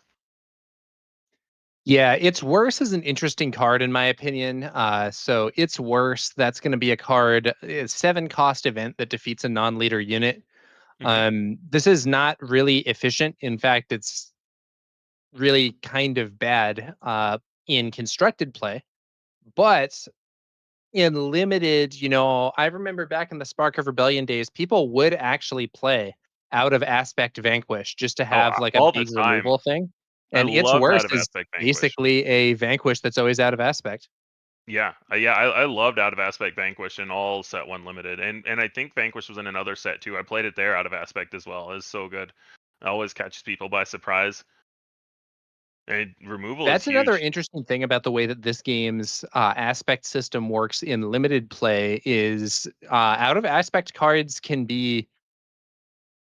definitely be included, whether that be, just filling space because you didn't draft enough for your aspect, which, is a little unfortunate, or more Mhm. favorably, you might have out of aspect cards that you have intentionally selected because you think they're strong even with the cost increase. Yeah, and it's interesting there. So I was talking about the Grand Inquisitor, and one of the things about sealed is you only get to see cards from 6 packs total. So one of the big differences between draft and sealed is you can get a lot more focused uncommons because each player has 3 packs. So you have a total of 18 packs to look through instead of just 6. Now, obviously, you don't see every card from every pack. Players take one. But when you're trying to make something like a Grand Inquisitor deck, we just saw Brett pick up a Balin Skull. And that and Shin Hati are two of the like premier units that you want in your Grand Inquisitor deck as yellow villain force units that are powerful with synergies, and Shin Hati being hard to remove, and Balin being a nice body with an enters effect. So I'm interested if Brett is going to be the only person in this lane, how powerful. I mean, we're seeing so many yellow cards in all of his packs. I think Brett's setting up to have a monster deck here. Yeah, it's an interesting point there, Jeff. I think some people might naturally think, well, you only get 3 packs worth of cards instead of 6. Aren't draft decks going to be weaker than sealed? But in practice, draft decks are generally a lot stronger than sealed decks because even though your total pool is a lower number of cards, like you said, you're drawing those cards from a greater total number of packs and choosing ones that are hopefully going to be more focused and cohesive than what you would get in a sealed pool. Yeah. Yeah, exactly. So we saw him get the Balin. Now he just needs the Taylor Sith, which is the name I totally just made up and did not steal from Kyle Craft in chat. I think that so you were mentioning earlier Grand Inquisitor and getting those synergies. I tend to think that Grand Inquisitor is actually a very strong character in this format. Absolutely. Back in the Spark of Rebellion days, there was an interesting situation where one of the least popular leaders in the game in constructed play was Jyn Erso. But Jyn Erso was also one of the strongest, maybe the strongest leader in the game when it came to limited, where her ability was much more relevant. And Yeah. Grand Inquisitor has an ability that's very similar to Jin's in terms of allowing you to attack with your units and give the defender a power debuff when doing so. Yeah, absolutely. And I think we just saw Brett get a Shin Hati. It might have been a second sister. I'm not 100% sure, but it was a yellow villain card with a lightsaber on it that I believe was a force unit. So yeah. And then Carlos is also taking these yellow cards. So one of the things that happens a lot in these drafts when two people are drafting the same color is what they say is that it's called getting cut in the draft, and when someone ahead of you is taking your colors. So what we might end up seeing here is Brett cuts Carlos in packs 1 and 3 because both of those packs go in that direction, and Carlos cuts Brett in pack 2. Usually what that means is Brett can end up with a more powerful deck because he gets 2 packs worth of good cards and Carlos only gets 1. That's kind of a top level view, and obviously everything doesn't always work out that way, but that's kind of the rough gist of it. You want to be on the side of the person that you're cutting where you cut them for 2 packs and only get cut for 1. And I'm not. Right. I think Carlos is going to be in yellow hero, so it's not a direct cutting. They're only fighting over these neutral cards, I think.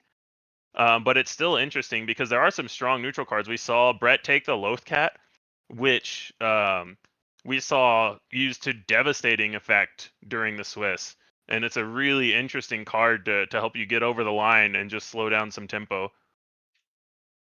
Yeah, a lot of limited gameplay, both here and in some other games, is generally at a kind of lower power level than constructed, just because the decks include less focused choices. Even in draft, you're not going to be having the same type of thing that you have in constructed. Admittedly, there are rare situations where you can have like more than normal copies of cards that are really good, but by and large, you're going to be operating at a lower overall power level, and legendary cards and the like are going to be quite uncommon.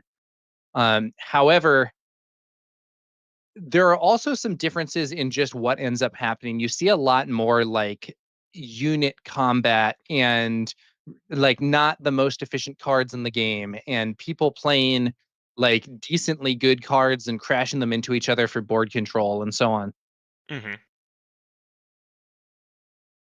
Really interesting pack here. We see Carlos with another Yaddle and a Shin Hati. Brett opened another I think Balin. this is. I think Oh, they this may is them be reviewing their pool. reviewing. Yeah, Yes. they're reviewing because I That saw makes way like more Beba sense. Balaba again on the Yeah. on there. Okay, so they haven't started pack 2 yet. So Carlos does have some villain cards, and he has that Yaddle. So he may be going for Grand Inquisitor himself and just took the Yaddle with his first pick and then swerved into Grand Inquisitor. Yeah, And swerving may not be like 100% maximally pure or whatever, but it is a very relevant move. And look at that. I think there's a constructed lightsaber there on the field. Yeah. Is that a constructed or an heirloom? Oh, yeah, you could be Heirloom, the right. common one. I believe it. Yeah. Oh, yeah. Okay. That's a lot less hype than a constructed lightsaber. You are not wrong. It is still a good card, but much less good for this Grand Inquisitor deck than a constructed saber would be. Oh, we see Yeah, Ezra taking for Carlos. So it looks like I think he's probably thinking that he's going to be blue-yellow and unsure if he's going to be hero or villain. So he could go either way with Ahsoka or Balin, or Grand Inquisitor. That's kind of a nice place to be. You know both your colors, and your only distinction is if you take certain hero or villain cards. So you try to take neutral cards in those colors, and you can go either way if you open a big bomb that you like. Yeah, there are worse spots to be than that. Looks like a Craving Power, I believe, was quickly selected there. Yeah, that's a really good card. I don't believe we've seen Brett take many non-yellow cards, and that's one of the places that I like to be. Is you're locked in on your primary color of type, that is your leader. You are yellow villain, and then okay, I see Craving Power. Now I can be yellow green. Or in pack 3, oh, I see some big unit that I want to splash. Now that can be my second color. Right. Yeah, I think if you do have that luxury of not having committed to another aspect, you can just be like, oh yeah, I'm just gonna, whatever the best cards are, whatever the best things I'm seeing, best things I'm getting past, I can, pivot there and be in a spot where I can adapt to what the draft is giving me and just try to get a higher overall card quality than if I was just trying to force. Yeah, and here we saw Brett take a red villain card. So he might be either between green or red as a secondary color, or he may just be on red as a secondary color and say, I'll play Craving Power for 7, deal.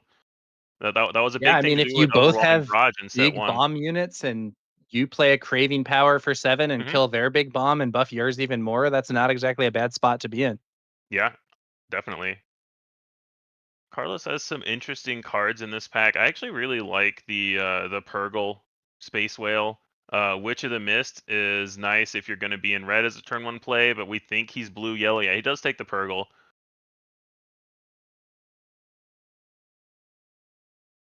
So it's really interesting. We're basically seeing two very different draft strategies from these two players, because we see Carlos locked in on 2 colors and can switch between hero and villain, and we see Brett locked in on 1 color plus villain. I think both are incredibly reasonable draft strategies, and it's really cool that we're seeing both separately play out here.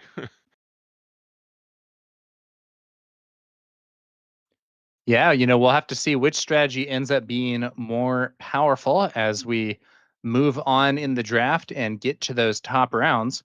I believe we're going to be doing not only the whole draft here, but we will also be seeing what happens in those top cut games, which I think should be a pretty interesting sight. This is, there are a few of these sealed PQs, but I believe that the majority are constructed, and it's going to be interesting to see what that top 8 draft looks like. Yeah, absolutely. And I mean, this is also a good precursor to Philly, which we know is going to be all limited, and a similar thing with the top 8 draft.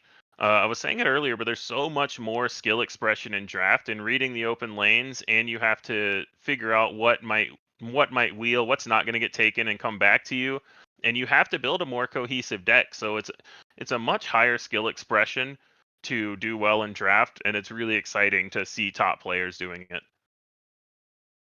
Yeah, I'm not entirely sure that I would say higher, but I think different at the very least, and it has some skills that I think are easier to or rather that are harder to just sort of imitate. So, in a constructed deck environment, there's the deck construction and so on, but it's a lot easier to get a deck list from somebody than it is to get a draft guide from somebody. You know what I'm saying? Absolutely. Draft guides are very intense things. We kind of put one together as a team for the Bothans, and it's very intensive. There's a lot of thought considerations for knowing what colors have what aspect of the curve. Let's say there's a rare unit that gives all droids raid 2 or 3. How many droids are in the set? What are the odds that you're going to be able to get them? Things like that. That with sealed, you don't need to care because you see your whole pool. Okay, I have this droid guy. How many droids are also in my pool? But in draft, you need to make a decision. Am I going to swerve for this early? Am I going to try to build a droid deck? You know, how likely am I in these colors to be able to have the force by turn 2 or 3 consistently if I need to use the force for my leader? So it's a lot of it is about a deep understanding of the card pool as well, and the odds that you're going to find the certain cards that you need. Another interesting thing about draft in particular is that the experience of drafting can be very different depending on the experience level and style of drafting that the other people at your table are employing. Absolutely. It's very easy I to think, send signals to say, "Oh, I'm doing this," and if the person next to you can't read those signals and says, "Well, I'm just going to do that too, and we're both going to have bad decks," then it can be kind of tough.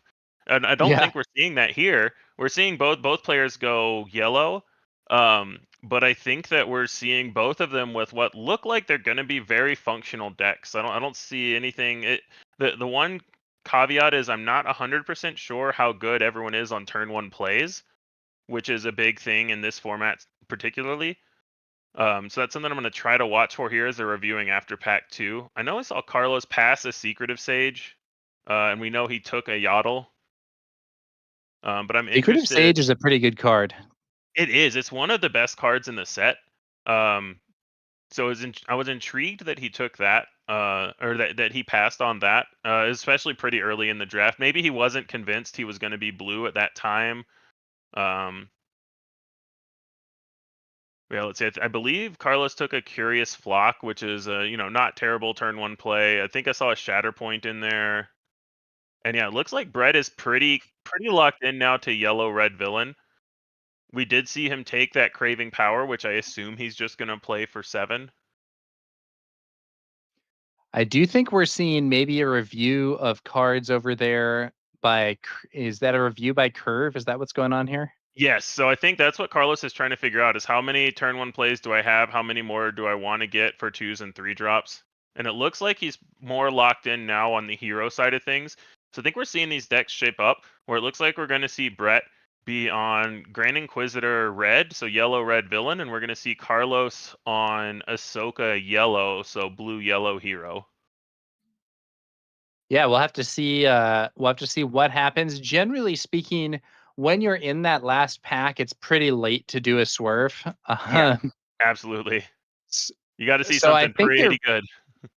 Yeah, I think they're mostly going to be trying to fill out sort of the existing. Maybe you would see something like I think we've seen with the villain deck both. I think we've seen both green and red cards being drafted. So maybe you would swerve Yeah. your secondary aspect, but you should kind of have a sense of where you're going at this point, I feel. Yeah, and that's huge for Brett. He had a double Acolyte of the Beyond pack, which when you're playing a yellow-red villain force deck is exactly what you want to see. That's probably one of the best cards that he could have gotten, and he'll take all of those that he can get. Here's another villain turn 1 play that is a force unit. I would be shocked if he doesn't snap up this Kylo or the droid. Oh, he's thinking about the droid. Well, they're both upgrade turn 1 removal plays. there. But yeah, I like Goes the with the Kylo just Kylo. because you need the force to use. Yeah. If you didn't have a force leader, I would probably take the droid there, even though Kylo can give you the force. But the fact that you're on Grand Inquisitor who can use the force to help you trade, I think I like taking the Kylo there. Yeah, I think that's a good pick. That probe droid has an interesting ability where I believe the card is 2 for a 2/3, and it then, when played, can defeat a non-unique upgrade. Yes, we've seen it take Um, out shields in Swiss, and it can also a lot of the lightsabers in this set. The common ones are not unique, and it can kill those as well. So it can be a big swing. It is also a good card to have. For sure. I would not yeah, have so like faulted 2 Brett for if he had 2/3 taken is that on droid. curve, and if you get an Yeah, upgrade off the field while you do it, that's like quite good. I agree. It's very good. On the other hand, if the opponent plays like Yoda's lightsaber or something and it's unique and your upgrade removal doesn't do anything, that's an awkward moment. Yeah, this pack for Brett got saved by this Jedi in hiding. There's not much else there that he really wants. There's a lot of hero cards in there. Carlos took an Itinerant Warrior, which is another really good card to have in any blue hero force deck. Yeah, Itinerant Warrior, absolutely a card that has seen a fair amount of constructed play. Yeah. And you get the healing, which is nice to have. You get the 4/4 with force, and it has that shielded to make it extra resilient. And I think that's really handy in this type of limited environment where there Mhm. isn't going to be as much removal and there's a lot of just units crashing into each other. Yeah. Yeah, and looks like Carlos has a couple of options for turn one plays. There's a Guardian of the Wills, and I think there's also the Urchin. And Guardian of the Wills, it's unexciting, but it's a turn one play that's a Force unit. And I think, especially when you're playing a leader that uses the Force, and you just picked up cards like Itinerant Warrior, it's where you've just gotta eat your vegetables where you can. You've just gotta make sure that you're gonna have turn one plays. Yeah. And Now, Guardian of the nothing's worse. Wills, it is kind of awkward if you don't have upgrades that like make sense there, but it is a force unit at the end of the Mhm. day.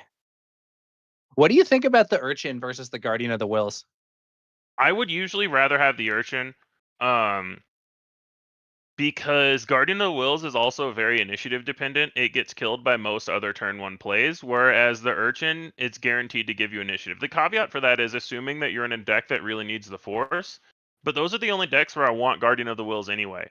Because if I'm playing Yeah. something like an Obi-Wan deck, I want Urchin over Guardian of the Wills 100% of the time because I want to make sure I get the Force and then you can turn it into a 2/5. Whereas your Guardian of the Wills, even if it gives you the Force, it's likely to die right after. Yeah, I think I'm with you on that one too, Jeff. The gifted urchin is not a flashy card, but sometimes that extra HP can be what you need to stay alive and swing in for a force token. Mhm. Carlos making a tough choice here. He's looking at the Night Saber, and he ended up going with a different unit. And the Night Saber is one of the it's kind of a trap card in my opinion. It looks nice, 2 resources for +3/+2, but it not only has to go, it has to go in a non-vehicle Jedi unit, which is very restrictive. It can't go on Guardian of the Wills. It can't go on most of your Force turn one plays, especially in draft. So I think it's really Yeah, tough to make the Night Saber work. I think the Night Saber is an awkward card. So when it's good, generally speaking, upgrades are on curve in this game if they are X for +X+X, and maybe they have some text. Yeah. Um, So this one is above curve, but having to be specifically a Jedi non-vehicle unit is a very restrictive constraint on that Night Saber. Yeah, absolutely. We see here a plethora of units that Brett would love to have in his deck, and just trying to take the choice of which one he wants. I think both Brett and Carlos are having a pretty good draft, and this pack has been especially good to Carlos, where we saw him fill out his turn one plays a bit, and we saw him. I've seen Brett with a couple of Mace Windows. I haven't seen if Carlos took them. Like Brett passed the Mace Windows to Carlos. Haven't seen if he took them as oh no, he's yellow blue. Sorry, he's not yellow red. He wouldn't. Ignore me. It's been a long day. But yeah, I think Carlos has also had some really good cards here. Yeah, Crushing Blow is another card that Kyle mentions in chat that if it's going this far, either people aren't on blue, which is shocking to me because it's one of the best colors in this set for both force and removal, or they're undervaluing it as a removal spell, which is also shocking to me because one of the easiest ways you lose is 2-drop into Lightsaber or 2-drop into Snoke snowballing that 2-drop. And it doesn't matter how big you get it, Crushing Blow still kills it. Yeah, Crushing Blow is an interesting card because if you just play it on a unit normally, it tends to be inefficient. Though there's still situations where it might be good. For instance, if it denies your opponent the force. But Hmm. once the opponent starts putting upgrades and stuff on there, Crushing Blow can actually be really big value. Yeah, absolutely. I do also tend to think that removal is a pretty high priority in limited in particular because 100%. there really isn't necessarily that much of it, and the options that you get are not necessarily the premium ones that you see in the constructed environment. Yeah, and in this set specifically, this set is all about mid-range ground board stalls, and there's just not a lot of removal in this set. You've got your cards like Shatterpoint, which are blue, need the force. You've got It's Worse, which costs 7. Um, and so I think Protect the Pod is potentially the best removal spell in this set.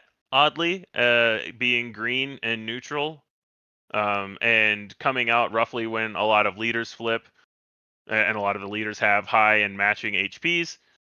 So I think that outside of those few cards, you've kind of got to take them when you can.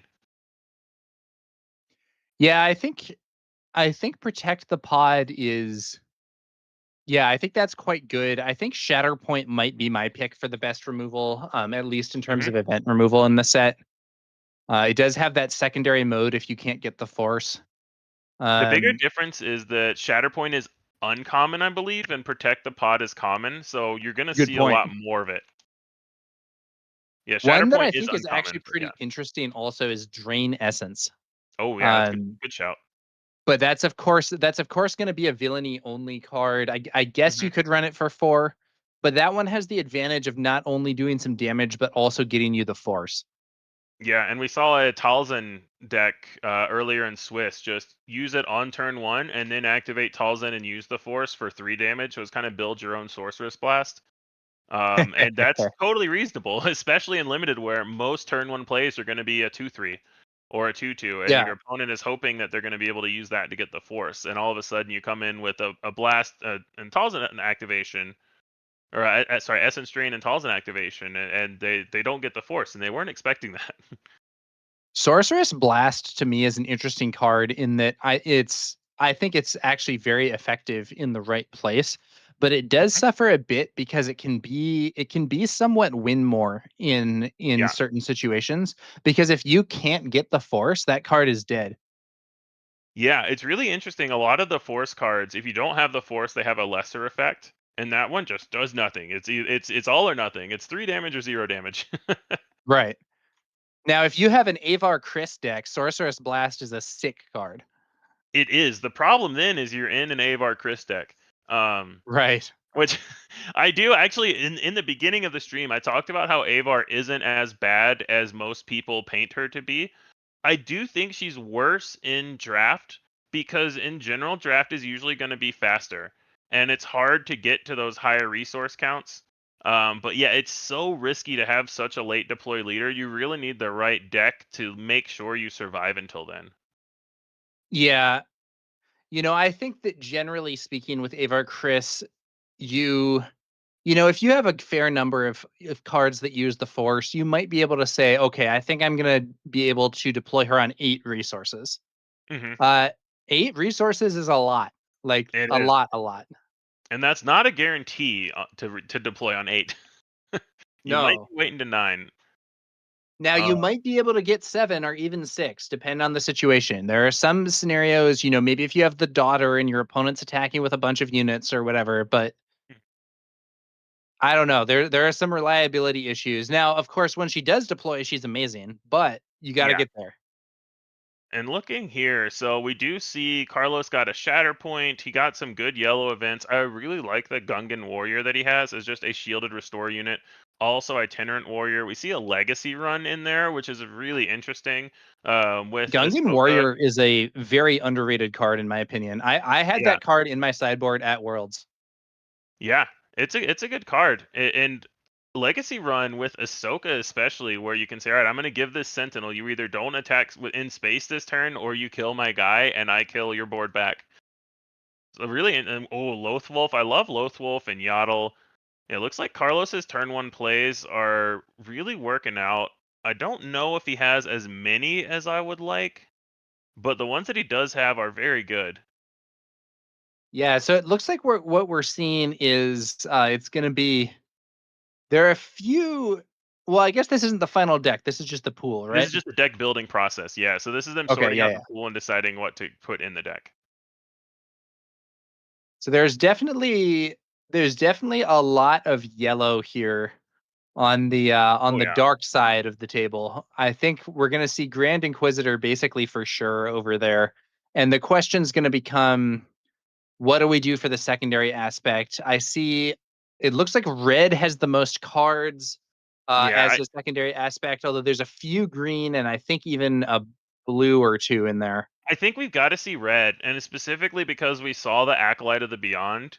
So I think you just play the Craving Power for 7, don't play the other green cards, and play yellow-red Grand Inquisitor.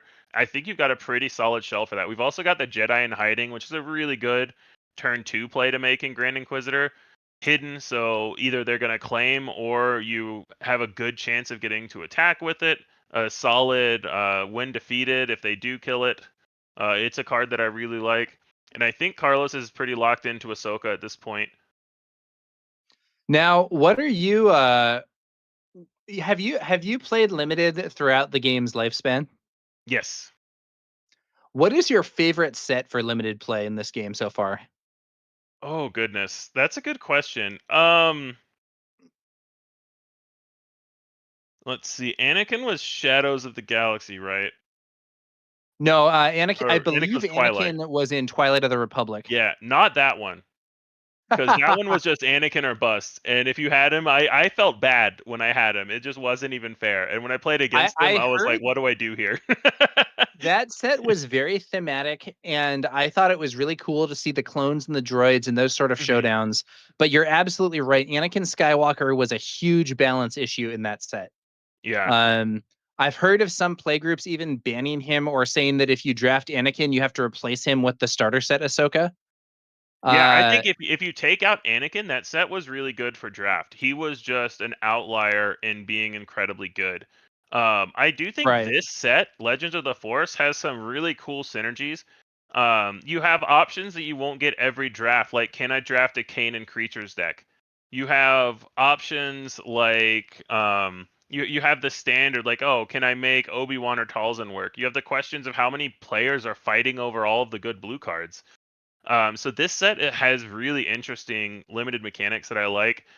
Set 1 was also really cool. There were certain cards that were really good. Jyn Erso was really good. Shockingly, Overwhelming Super Barrage Laser at Tech was uncommon. exactly. Shockingly, Super Laser Tech was not as good as you would think, but Overwhelming Barrage was insane. And very easily played for 7 in any either green deck or any villain deck. And then let's see, I'm trying to think back to, I didn't play as much Jump to Lightspeed Limited, but that one was it was kind of polarizing just with the way the pilots work. Like, did things line up correctly? Did you get your turn 1 spaceship into your turn 2 pilot? Does your leader even do anything? Did they have an immediate answer for your pilots or for your pilot leader? So that set was kind of polarizing and limited, but I think my favorite might be this set, Legends of the Force. The only hard part here is you have to have early turn plays.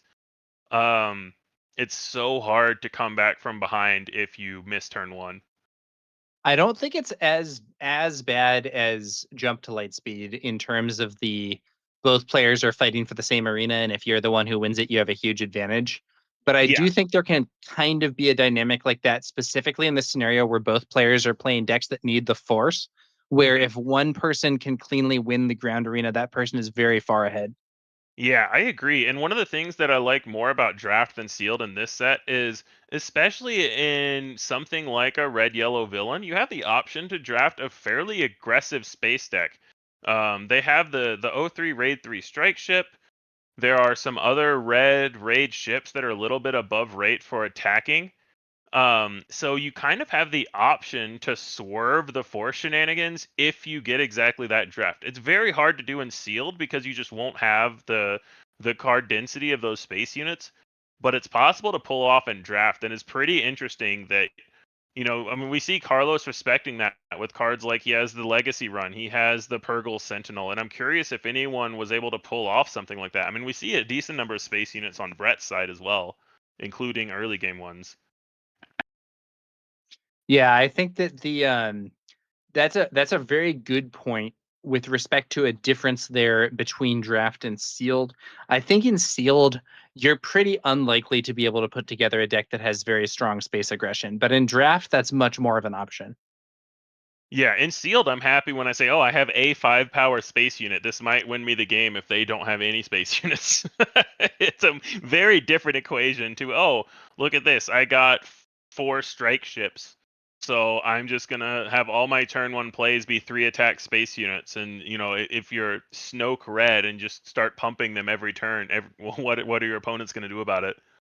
Yeah, that's a very much like, hey, we're off to the races type scenario. And I think it's Exactly. one where you're often going to be able to get in there faster than an opponent who is maybe running some clunkier cards, some more defensive cards to try to secure the force, for instance. Yeah. And one of the big differences between a really good drafter and someone who maybe has done well in sealed and is switching over to draft is you'll see a very uneven cost curve where in sealed you play what you open and you try to balance out your curve as you will, but a lot of times in draft you can get you can get kind of sidelined by, oh, this is a good card that I need or that I like, but you have to have a good cost curve. Like, you see both of these decks laid out by cost curve, and it's gorgeous with how they have a lot of early, a little bit more, a little bit less mid, and then a lot less late. But they're gonna have things to do every point in the curve. And sometimes when you do your first few drafts, you end up and you're like, oh, I actually forgot to draft any 3-cost units. I have turn 1 plays and all 4s because the 4s were good. And knowing what cost curve you need during the draft and picking that even over a potentially better card because it fills a curve you need is a skill that is kind of developed over drafting, and one of the skills that you don't get in sealed specifically that you have to pick up in draft. Yeah. Yeah, I think having I a love strong that event. cost curve is really going to help you with just basic game consistency, which is something that Absolutely. can matter a lot. Now, you can have a deck that has an uneven curve and it can be fine. We are at a lower power level than in constructed play. But if you have something that can curve out efficiently and has good plays throughout a game, I think you can be in a really strong spot. Yeah, absolutely. I'm really interested to see some of Carlos's games because we see he has 3 4-cost events and 2 the Will of the Force and a Shatterpoint. All 3 of those cards can be so high impact in the early to mid game, and even in the late game. Someone plays a 9-cost unit and you say, okay, bounce it and discard at random, or just kill it with the Force. That's a really solid removal / tempo suite that Carlos picked up there. Yeah. Now, you do get games in this that turn into like whatever your end game units are crashing into each other. Oh yeah, absolutely. What do you think the best ones for that are in this set? Um, that's an interesting point. I really like the 3/7 raid 3 for 5. I think that is a really good common unit that can be like a curve filler, but also into the game, but also a good health point for something like Protect the Pod, where it's threatening enough that your opponent has to answer it, but not so threatening that they think they're gonna lose, but you can still put your upgrades on it. There are a lot of I think the 5s and 6s are where I think that is gonna come to fruition, because that's also right around all these leader flips. I think those are usually more important than, obviously if you get a Yoda unit for 8 and manage to get there in your games, that's great. But I think Yeah. more often the games are decided by snowballing these 5 and 6 drops. Yeah, so I think that's a good point. I do think, yeah, Yoda can be really strong. The Sun can be extremely dangerous. Definitely. Kelleran Beck is just like mega value. But, On Krell is are one you that we going to get saw. there in a spot where the game is still like meaningfully contested? It may not Yeah. always happen. We saw a game on stream where one of the players on 7 played a Pong Krell, and then on 8 immediately put a lightsaber on it and just started attacking base and killing every unit, and there was nothing his opponent could do about it. You attack into it, it just gets even stronger, and with any upgrade on it or a couple of damage, it can kill any unit when it hits the base. So I Yeah. think that one can be a pretty big blowout. Yeah, In that's terms of crazy. It's like that's one of those situations where if they have Pong Krell and a good lightsaber on them, it's like, you gotta hope that you have that shatter point or something because you're in trouble. Yeah, exactly. I'm interested to see, especially in draft with these more focused decks. I saw Brett pass multiple Mace Windows. Those went somewhere. Someone has a red hero deck that's gonna have multiple Mace Windows in it. So I'm really interested to see if the rest of that deck is cohesive and if they ended up all going to the same home and there's going to be someone out there who's just doing force things and all of a sudden, bam, Mace, kill your guy. Oh, you killed my Mace. Bam, Mace, kill your guy. And just try to like overwhelm someone with those.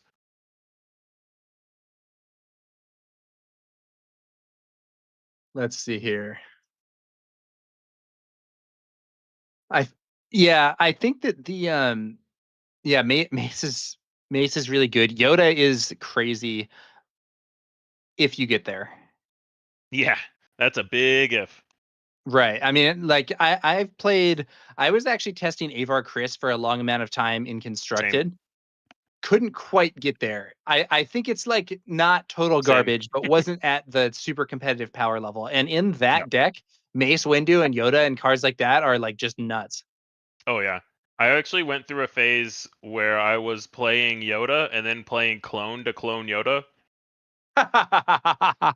Oh, that's tight. It was so good. It was hilarious. What a combo. Oh my god. Yeah, because you would then you would basically get double. You would still get to heal for 5 when the clone came in, and then you would get double ping. So you would they would be like, oh man, I have to kill this Yoda, and then I would say, well, I'm gonna heal 5 more and actually kill your whole board now. It was awesome. That is so spicy. Yeah. But yeah, there are a lot of I like it. I still don't think Avar is that bad, but yeah, I agree with you. It was just hard to crack the final solution with Avar and get to a cohesive enough deck where your leader's not just a liability late. Yeah, and that's even with being a constructed deck where you have access to ramp and stuff. So I don't know. I hope she ends up being strong sometime, but I'm not entirely holding my breath since I'm not sure we're going to be seeing more expansions with the force mechanic anytime soon. Yeah. Yeah, and that's the downside to this is kind of a more macro response, but that's a downside to a bit of the way FFG designed their sets, where we have all these very specific leaders. Looking back to Hondo Naka and No More Smuggle cards, going back to Wedge leader and No More pilots, they get a lot of these leaders that just by definition kind of fall off the map as soon as the set's done because, well, okay, we're not using the force anymore, so everything that uses the force is only specific to this set. It's kind of unfortunate when you compare it to something like Sabine, damage everyone, Palpatine, draw cards, these more generically strong leaders. So I really wish they did a little bit more with like, hey, you know what? We're going to put 2 smuggle cards in every set. Or, hey, you know what? This isn't a force set, but we can still have a card that uses the force. Just so that these leaders and mechanics don't just completely die when the next set comes out.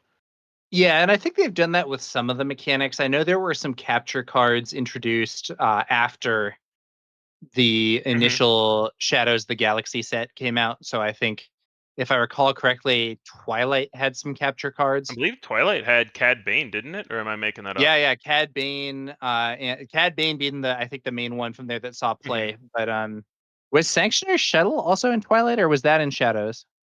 No, it was in Twilight because that was Coordinate as well. Like I think Coordinate and Capture Yeah, were not that's in the right. same set. So yeah. Yeah, so Yeah, like I think that I love that have been 2 of the most played capture cards and didn't come out in the first set. So it is possible, but Yeah, I totally I love when things like that happen. And Smuggle specifically is obviously a very hard mechanic to balance because it's very powerful. So I would imagine they also don't want to, accidentally break the game by making too good of a Smuggle card, but it's just in general, it's nice to see these niche leaders and capabilities still have some prevalence in later sets.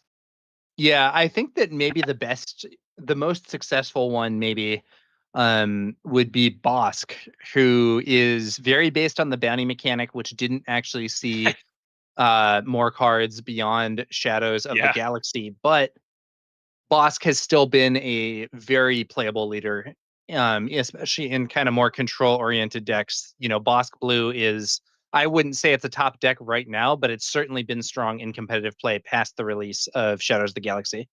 Yeah, and it's interesting too. You first look and say, "Oh, I'm gonna look at Bosk," and you realize there are 12 bounties in the entire game. You're like, "Come on, give me one more." You know? Yeah, Because I the mean, boss you get strategies aren't even mostly related around bounties right now. It's just you have a couple, or you try to double claim 1 or 2 bounties, and that's the whole game plan. Versus, like, yeah, it's interesting. Yeah, you do get some bonus value against people who are running the units that have built-in bounties. Hmm.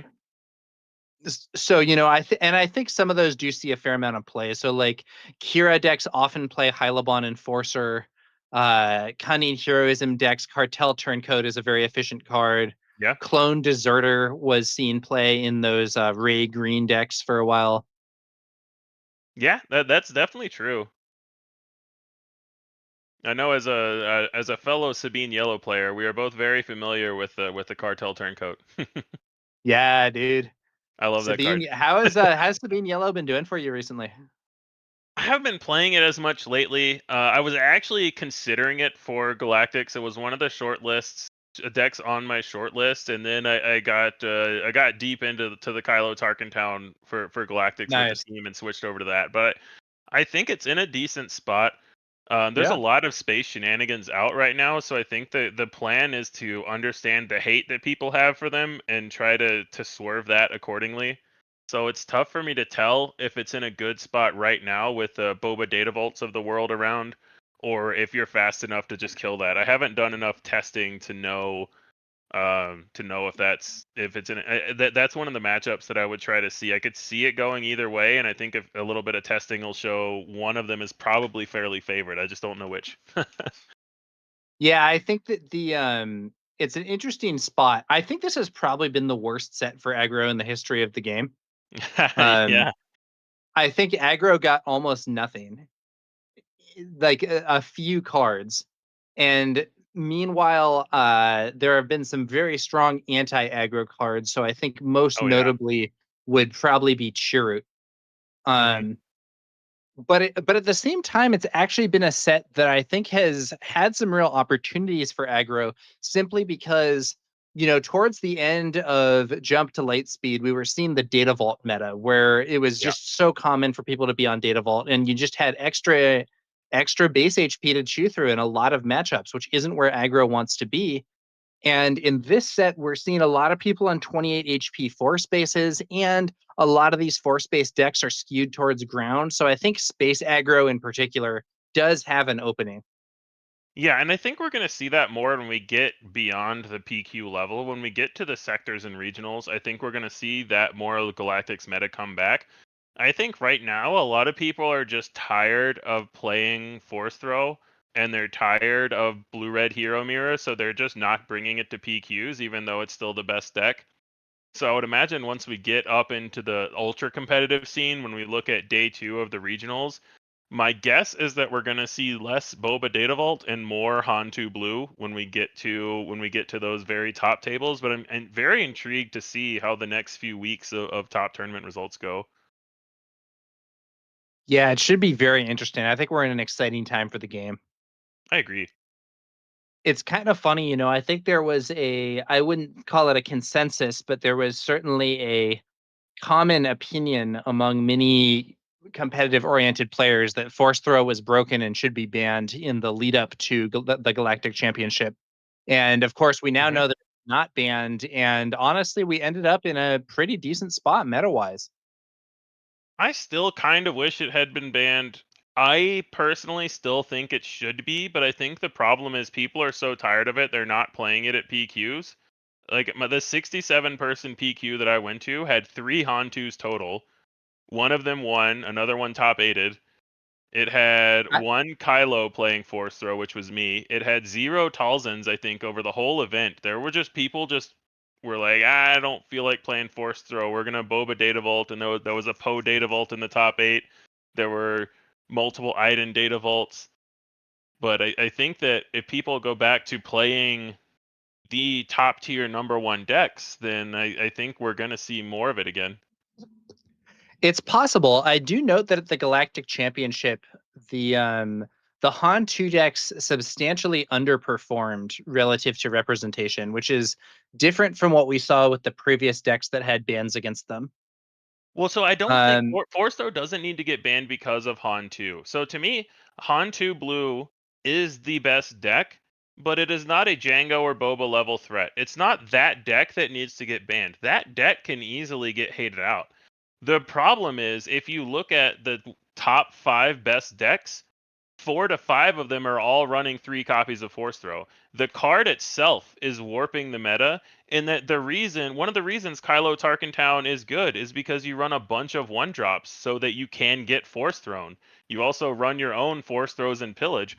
A lot of these decks, the answer to Force Throw is to play Force Throw, and to me, that's an unhealthy card design where the answer is to just play the card yourself because it's a good card discard to Force Throw, and you get the Force Throw out of their hand. And you have cards like Kiadi that draw you more cards so that you can Force Throw yourself and throw your own Crate Dragon. Like, it just creates these kind of toxic play patterns that warp the entire meta. It's not that I think Han 2 is too good, it's that I think Force Throw itself warps the entire meta around that one card. I do think that it is a card that has a outsized relevance to the meta because, when I'm playing Sabine Yellow, I think one of the appealing points of that is, like you were saying with the Boba Red, I have more 1 costs. Yeah. And as a result of that, I'm going to have more of an ability to, take a Force Throw and discard something low value. I mean, in the most recent version, I've actually been testing a Rebel heavy one with Metal Ceremony, and it feels pretty good to have somebody Force Throw you for 0. I'll tell you that much. Yeah, and so you see ship decks main decking salvage for the same reason, and you see Iden Datavolt decks that forgot to bring their units because they just don't. That's how they dodge Force Throw. So it's not that one deck is too good. It's just to me that the card is just warping the entire meta. I do think that it is at a I think it is warping, and I think it is at a power level that is probably too high overall, but it isn't clear to me that it's at the level where it's must be banned, Yeah, extremely bad for the game. my biggest problem, my biggest concern with banning it is that I have no idea where the meta would go, and it might get into a more unhealthy spot. So right now, it's kind of in a devil you know situation for me. I do Yeah. think it's too powerful, but I have no idea what would happen if you just say, "Hey, these top 5 decks can't play Force Throw anymore." What happens to Quinlan? What happens to Han and Talzin and Kylo and all these decks that rely so heavily on it right now? That's a good way to put it, I think. It's is it too good? Yeah, probably. Is it totally broken and ruining the game and some deck is ascendant? No. If it's Yeah, removed, will something like that happen? I don't know. Who's to maybe. say? Current I meta think seems I think that's why they didn't ban it. I think that it is too powerful, but I think they're worried about making a worse meta, so they're just leaving it alone. That's my assumption, my guess. yeah, it's an interesting state of affairs, but I think it's time to curtail the Force Throw discussion because it looks like we're gonna have our first match of the top 8 here. Yeah, with 0 Force Throws played. Yeah. So this Yeah, is and Yoda hey, Killer if you're Carlos. sick of Force Throw, maybe head to some of these new limited events. Yeah, exactly. So we do have a little Bothan versus late night action in the top 8. We have Yoda Killer, aka Carlos from the Bothan Network, versus Micah Overly from Late Night Gaming. So Carlos is the one that we watched draft. We watched him draft this Ahsoka Yellow deck. We don't know anything about what Micah drafted. He's on Snoke Blue, which was one of the better performing sealed decks in general. You get Snoke, which is a nice snowbally effect. Doesn't require the Force, but you also get the blue Force base, which gives you access to your Shatter Points and your Secretive Sages and all the good blue cards that are out there in this set. So there's definitely potential for this to be really good. And we see the Tyrantotech in Micah's hand, which is one of the all stars at carrying the mid game in these Force matchups. Yeah, Tyrantotech. It's interesting because Tyrantotech it's actually even seen constructed play. Yeah. which is kind of crazy because there is another card that is like objectively better than it in almost all situations and also has major extra upside, which is Blue Leader. But it really speaks to how insane Blue Leader is, that a card that is like a conditional version of only one mode of Blue Leader that has worse traits is still constructed playable. So true. Yeah. Because a lot of people think they see it as an upgraded Agent Callus. Upgraded in that it has more power and toughness. Obviously, you don't get to draw cards, which is one of the nice things about Callus. Yeah, and in this environment where so many people are on Force decks, the conditional nature of Tarantula Tech is not that bad. Yeah, I agree. It's more uncommon that it doesn't have ambush, and I've definitely had to tell people before they just play it and try to ambush. I'm like, actually, I don't have a force unit, and they say, oh no, I didn't realize you didn't have a force unit. For me, the really common rules mistake that people make against me is declaring illegal attacks against Sabine Wren Explosives Artist when I have 3 aspects on the board. Yeah, I always remember that one because I'm a Sabine player myself. But yeah, I agree that one that little flavor text line gets missed so often, and it comes up a lot as relevant. Here we go. It's a Lothwolf. That's an interesting turn 1, especially against the Snoke, where you're gonna want to activate your Snoke, and this Lothwolf can't go and trade back. I do think this setup, though, looks favorable here for our Snoke player. I agree, especially if he has a 2-drop to play right now. If he can activate Snoke and play a 2-drop, I can't tell what unit that is in the front of his hand. I think it is a 3-drop.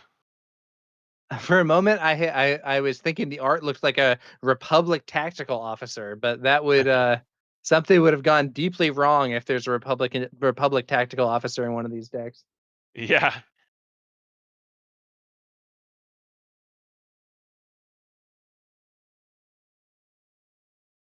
Now let's see what happens here. If we do see a Snoke buff, that Lothwolf isn't going to be that much of an obstacle here.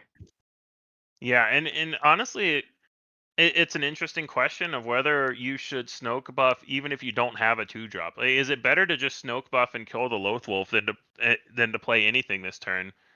I think it's arguable that it is, especially when you see that Ezra come down. You cannot let Lothwolf live now. Yeah, you got to get that Lothwolf off the field before Ezra starts buffing it.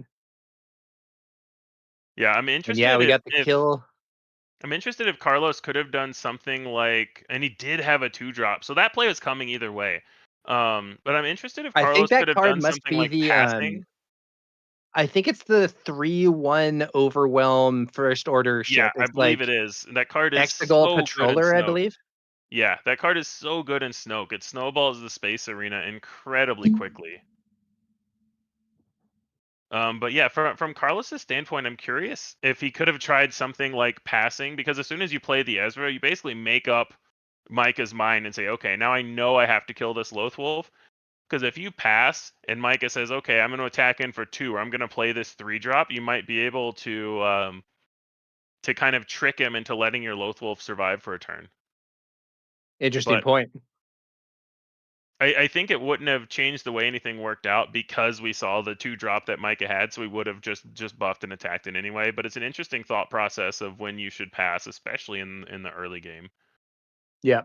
Oh, we see the Nameless Terror coming in to tap Ezra.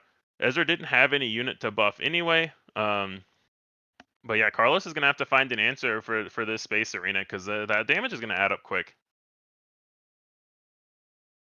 Yeah, especially with Snoke there, Snoke can kind of do a Grand Moff Tarkin impression sometimes with playing a space unit and just buffing and buffing it. Yeah, exactly. I think that factorial damage add up. Where's 3, 4, 5, 6, 7 every turn, one. Yeah, more. I think we saw Tarkin yellow decks that were buffing up space units in general and Lurking TIE Phantom in particular, and those were for a time actually quite competitive. Yeah. I think that Snoke can do a similar thing, and while that hasn't been a strategy that's necessarily seen constructed success, I think it's pretty scary here in the limited environment. Yeah, I definitely agree. We know that Carlos has both a Shatter Point and 2 of the yellow bounce spells, so he has ways to deal with this, but is he going to draw them before he dies? I do not know. Uh, This is what I pay you the big bucks for. I need you to tell me if he's going to draw them before he dies. that is not within my my casting power, but what I can say is that he is on a clock here for sure. Yeah, he's not bad, not terrible in the ground arena. He has this Jedi Sentinel, so he has a 5/4 that when the Force is with him, it has Sentinel. Um, so he can potentially attack base. It's a little bit risky, or he could just trade with the unit there, with the Talzin's Assassin. I'm Talzin's interested to Assassin is a see. very strong card. It really is. I'm interested to see if Brett tries to get more greedy, if he tries to get the Snoke activation before he gets in the damage, and if that kind of trying to get the one more damage ends up costing him. Because we're at the turns now where, Carlos might have found his answer by now. So I'm curious how both players are going to play these next couple of turns out. I think I would just be going for the quick damage here rather than trying to get the Snoke buff. We see the trade there in the ground arena. Let's see what our Snoke player chooses. Yeah. Another There is a interesting fact Tyrantitech in hand. there is. And another interesting fact about this is that both players are on 6 deploy leaders. A lot of the Force leaders in this set, the more common ones that are used, like your Obi-Wan and your Talzin, both deploy on 5. So it's interesting that we have two 6s here coming out at the same time. Yeah, interesting point. And here comes Snoke. Yeah, so Ahsoka Ahsoka. can attack and give herself Sentinel. She does have to attack into the guard because Micah controls a unit with power 4 or greater. Yeah, so this is an interesting scenario. So Snoke notably can use his ability on himself if he is the unit with the most power. He currently is not, because there's a 5 power space unit. Now a 6 power space unit. So yeah, I mean you're in this weird position really where Mhm. wait, no, it wasn't that unit 4 and it's only 5 now? No, so one of the tokens is a +2. These Oh, I tokens are see. Okay. double-sided. They like to make our life hard, so they gave +2 and +1 tokens. I've been dealing with it all day, and I think I finally got it right once. Nice. Yeah, well I missed it this time, so there you go. What I'm really seeing here though is Ahsoka is incredibly on a clock here. Yeah. There's really interesting sequencing again from Carlos. So he played his Plo Koon before he attacked with Ahsoka, so he didn't want his Ahsoka to die. He didn't want Snoke to be able to kill his Ahsoka. It looks like he would rather take the damage, and then this turn Ahsoka can give Plo Koon Sentinel. So he's basically playing for a longer game with that decision point.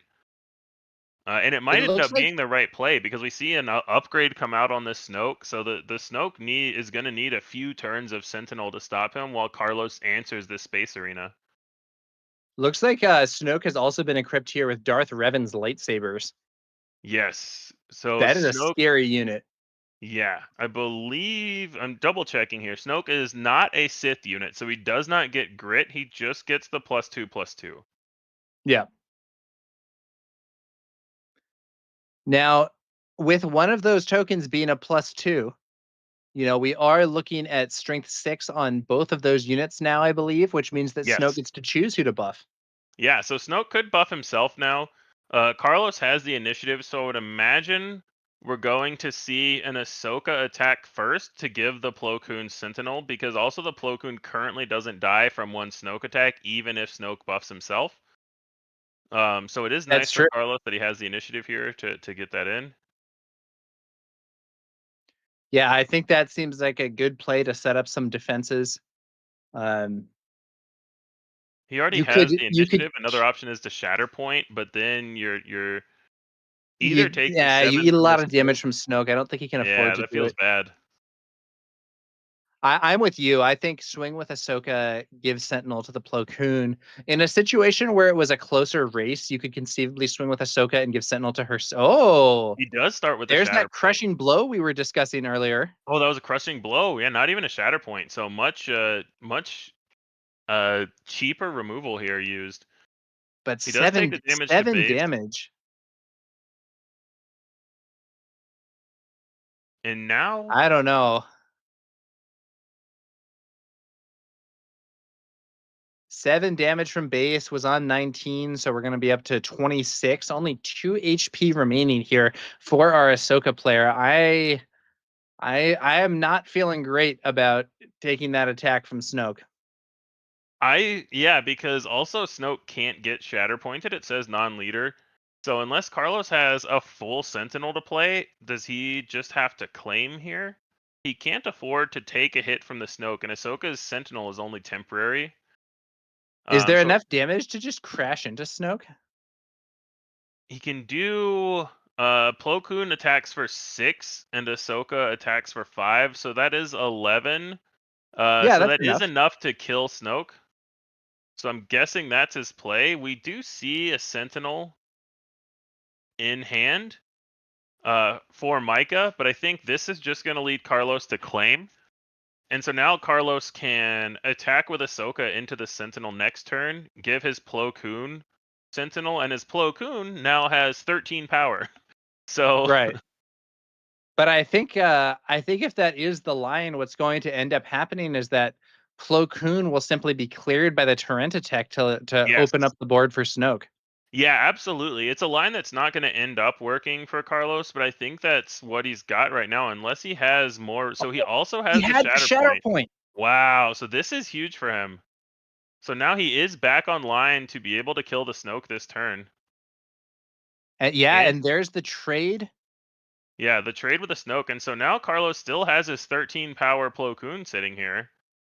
So Now I would that imagine we're going Torrent to see a attack is Torrent still attack alive, trade. can still show up and trade, but that Yeah. will leave Snoke without a board and without much resources. Maybe there's a 2 or 3 cost that can join in, but could be an opening here for our Ahsoka player.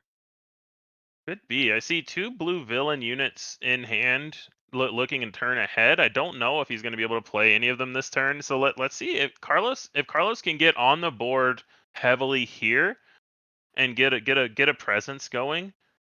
As predicted, the Torrent attack takes the trade, and it looks like the Legacy run makes an appearance. And we see the 2/4 Restore 2 unit coming out for Micah. The Magistrate Scout. That card has also been good.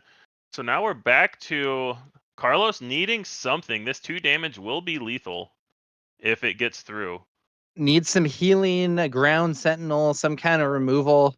It's an awkward situation. Magistrate Scout is not exactly the most threatening unit, but just so much damage has already been taken. Yeah. Yeah, exactly. Everything needs to be answered right now with only 2 health left.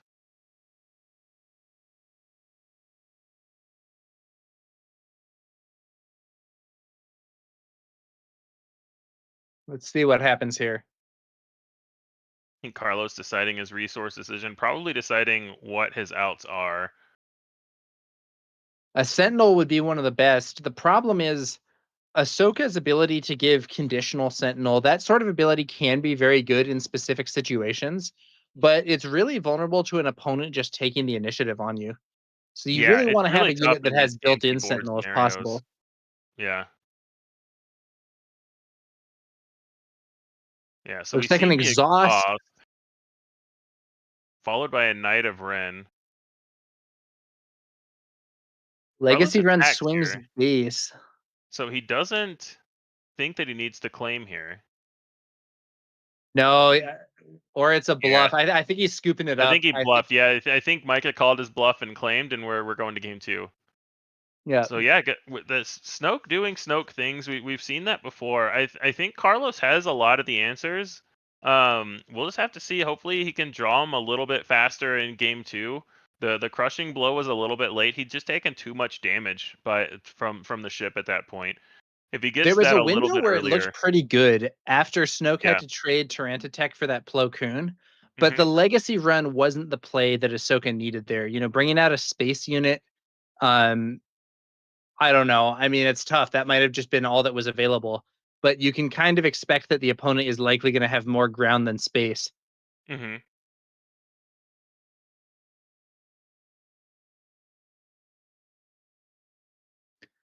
Let's see here.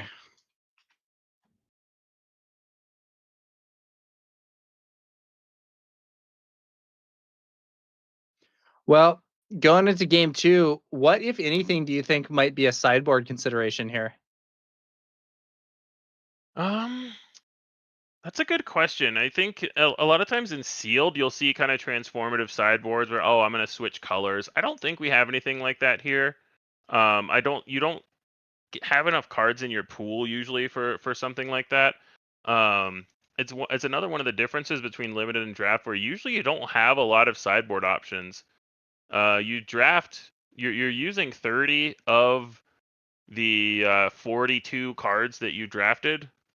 So you don't have a ton of leeway for extras, and you assume that a lot of those at the end of the pack are going to be not in your colors. I think some of the options are if you have copies of something like It's Worse, you could either side those in or out depending on the matchup. But I think we saw Brett take all of those from Carlos in their section of the table, and I don't know if Micah had any to choose from. Yeah, there is definitely my opponent does or doesn't have like big high-end bombs, which can influence some of the choices there. Yeah. Because I think Carlos would want to keep in his 4-cost events that we saw, both the yellow bounce and the Shatterpoint, the crushing blow. All of those are really good in this matchup. So I don't think he wants to change too much. And there we see the crushing blow coming out. So this Guardian of the Will is not getting to attack for the Force, but getting to live another day at least. Yeah, an initiative taken, so there is going to at least be the opportunity for one attack. Mhm. Will there be an upgrade for that Guardian of the Wills? Yeah. Well, it's interesting. So the Nameless Terror, if you put an upgrade on the Guardian, the Nameless Terror can make it lose the Force trait, so then you don't get the Force when you attack with it. Oh, interesting point.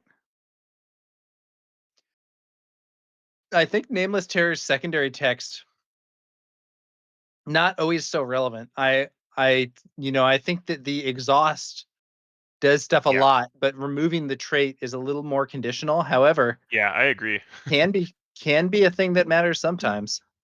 It's I call it the flavor text. It comes up occasionally, but it's mostly there because it's interesting for the lore of the character or something to do with that. It's just kind of like a cute, fun thing that a lot of players will forget about because it doesn't come up that much. Maybe the best example of that would be General Grievous's crazy ability to destroy units if you have him equipped with a bunch of lightsabers. That is the most flavor text I've ever seen on a card in my life. I am not sure I've ever seen that ability be used. I think it would be extremely imprudent to even try to use it, but like what it's I very said cool. What I said to someone was, if that ability said, instead of defeat units or whatever it is, if that ability said with this many lightsabers you win the game, I still don't think it's usable. Oh yeah, I'm with you there. It's not it's incredibly eggs in one basket. It requires you to play a bunch of cards that are probably bad. There are some real issues. Yeah. Now, this game is going really badly for Ahsoka in the early game here. It is, and I think we see Carlos respecting the amount of damage he took last game. He's just taking these trades rather than getting damage on his base.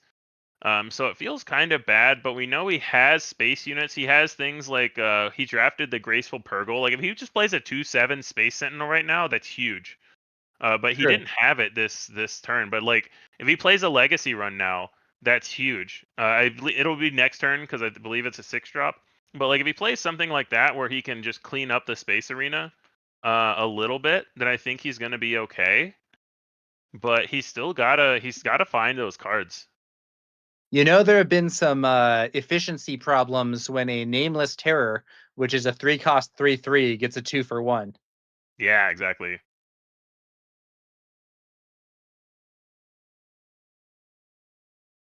Well, Yep, the I Sand love Trooper brain there. chat asking about brain invaders. What were they asking? That's someone in chat named I love brain invaders asking about brain invaders. Not Brain legal. Invaders is not available for set 5 limited. And if it were, it would not be a high priority pick. I mean, maybe for Ahsoka here. We see the Plo Koon coming back. So, I mean, these are high damage cards, and he does have more damage on base than he did last time. So, and he gives the Ahsoka Sentinel, or he gives the Plo Koon Sentinel first. So, Plo Koon gaining Sentinel is a really good thing in his deck. It can give you these really high power turns. Micah's not going to want to attack with his 2/6 right now. Protect the pod. That card is so good. You were saying that was one of the stronger cards in this set, and Protect the Pod on that Sand Trooper for a big result there, defeating Ahsoka immediately.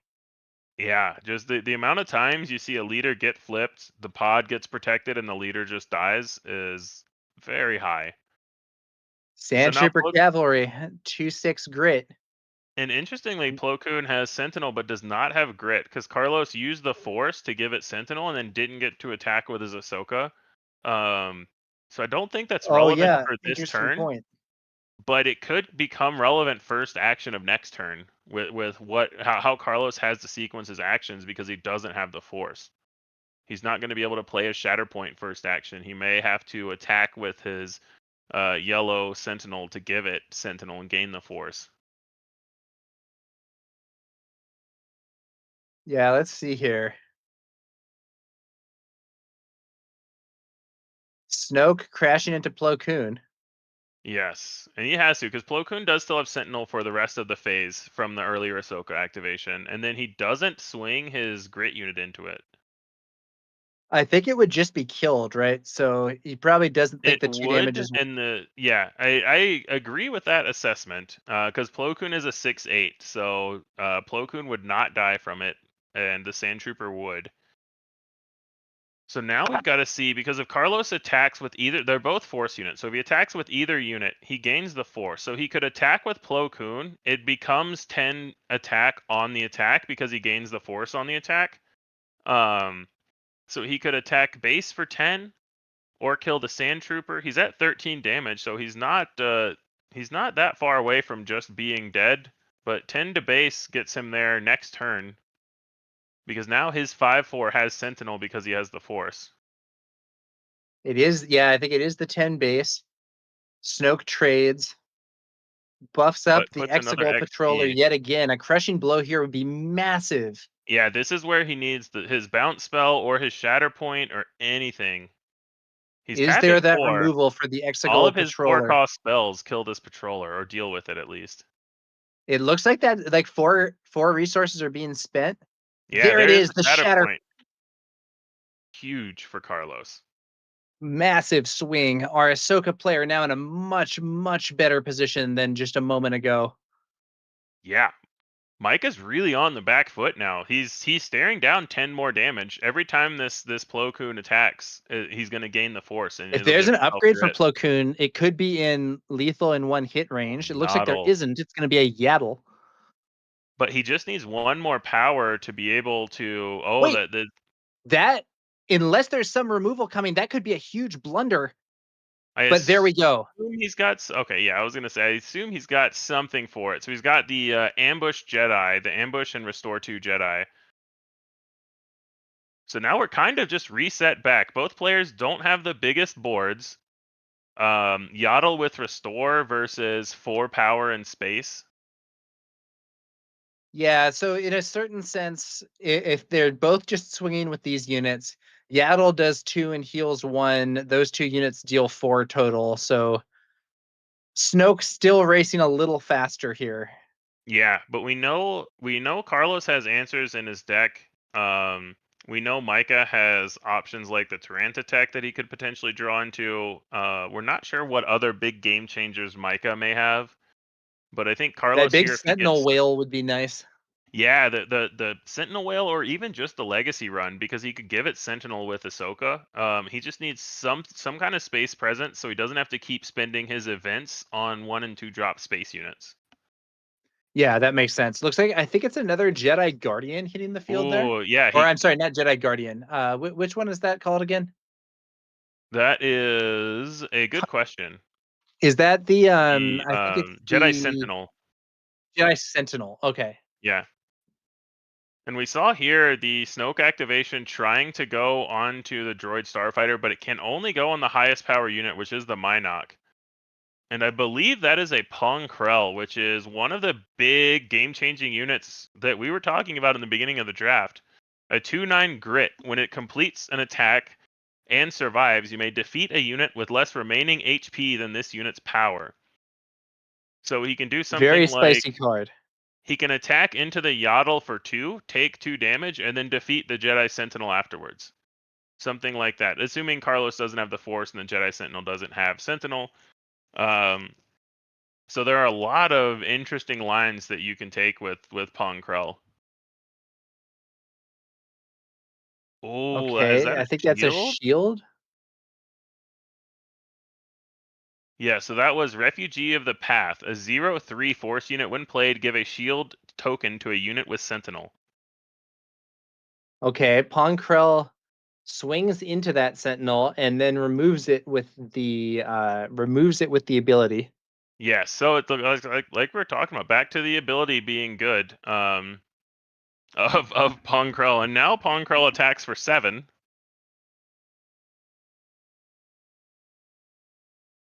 And Getting Carlos, close to lethal here. ooh, and now a Sentinel protecting the 7 attack Pong Krell. So now we're at the point where this Pong can kill any unit on the board after it attacks base for 7. There's a Luthen Rail, but that doesn't get past the Sentinel. I think without that shatter point available, since it had to be used earlier to stop that buffed fighter, I don't know if Ahsoka has an answer for He that has the Pong yellow Krell in deck. bounce And as we spells. were discussing earlier, this can be a terrifying bomb. Yeah, I think we know Carlos has. I'm trying to find the name of it. The To the Will of the Force. So if he has that and can bounce the Pong Krell, he also has initiative, so he can give his 0/3 Sentinel. Or he needs to give it to a unit, probably the Yaddle, that doesn't just die to one of the other smaller units. What do we got here? He's got Exhaust. Exhaust. Okay, buying some time could be a lot worse. Yeah. That Minok That event swinging on in. Only 7 HP left here for Ahsoka's base. Yes. I believe it's 9 HP left for Snoke. Yes. Yeah, so Carlos played there the Force Illusion to exhaust an enemy unit and a friendly unit gains Sentinel. So his 0/3 has Sentinel right now on the ground. Is But it the the 0/3? It 2/5 looks like it might be Luthen there Oh, with it's that Luthen die Rail. on him. You're right. Yeah, so Luthen Rail has Sentinel. I thought he put it on the 0/3, but he gave the Sentinel to Luthen Rail because he wants to be dealing damage back to these attackers. Then we see, I believe, an Army of the Dead. So Micah just pumping in the damage on the ground here. Army of the Dead is kind of a scary, just big numbers card. Yeah, and with Carlos at 20 from that Minok damage, he is in one-shot range from the Pong Krell. So he has to make a choice here. If he can't deal with it, he has to claim. He still can't attack through the Sentinel that Micah has. But he might be able to try to force Micah to claim and then play his event that deals with Pong Krell.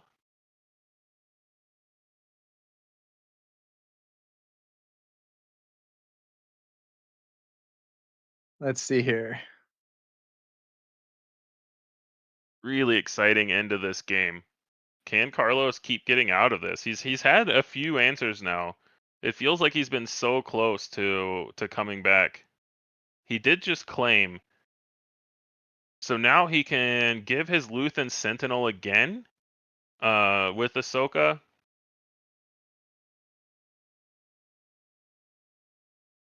Yeah.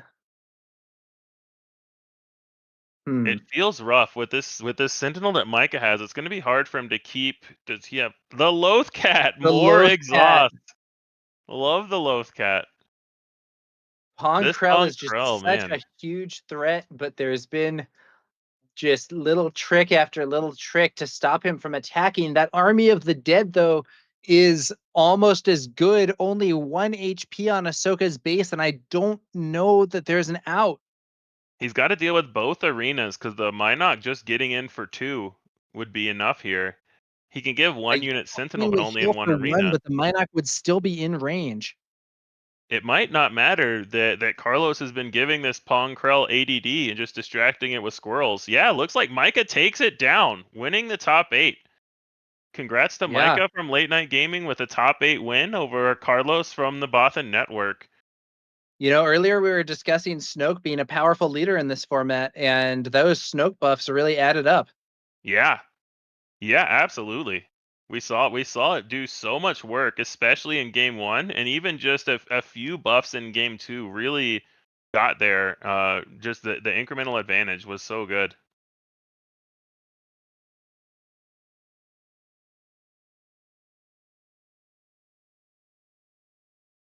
All right.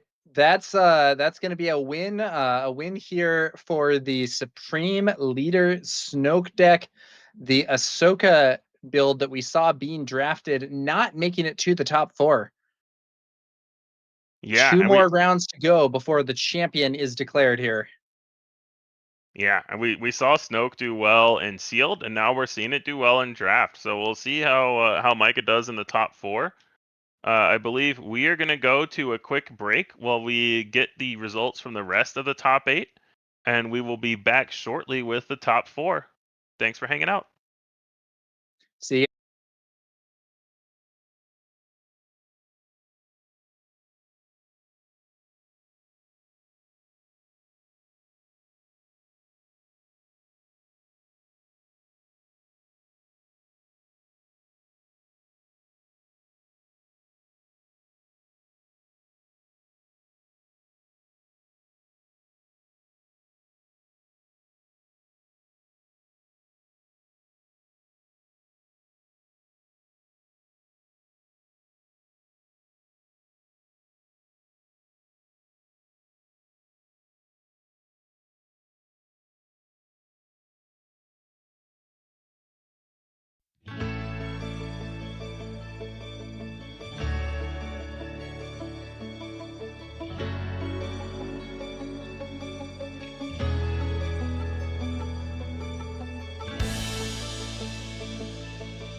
नि ध प म ध प म ग रे ग ग रे सा नि रे सा सा रे मिलन तो है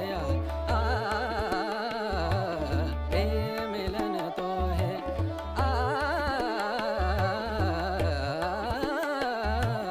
रे मिलन तो है आई रे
Welcome back, Star Wars Unlimited fans. We are here with the top 4 of the Planetary Qualifier at Pastimes Comics and Games in Chicago.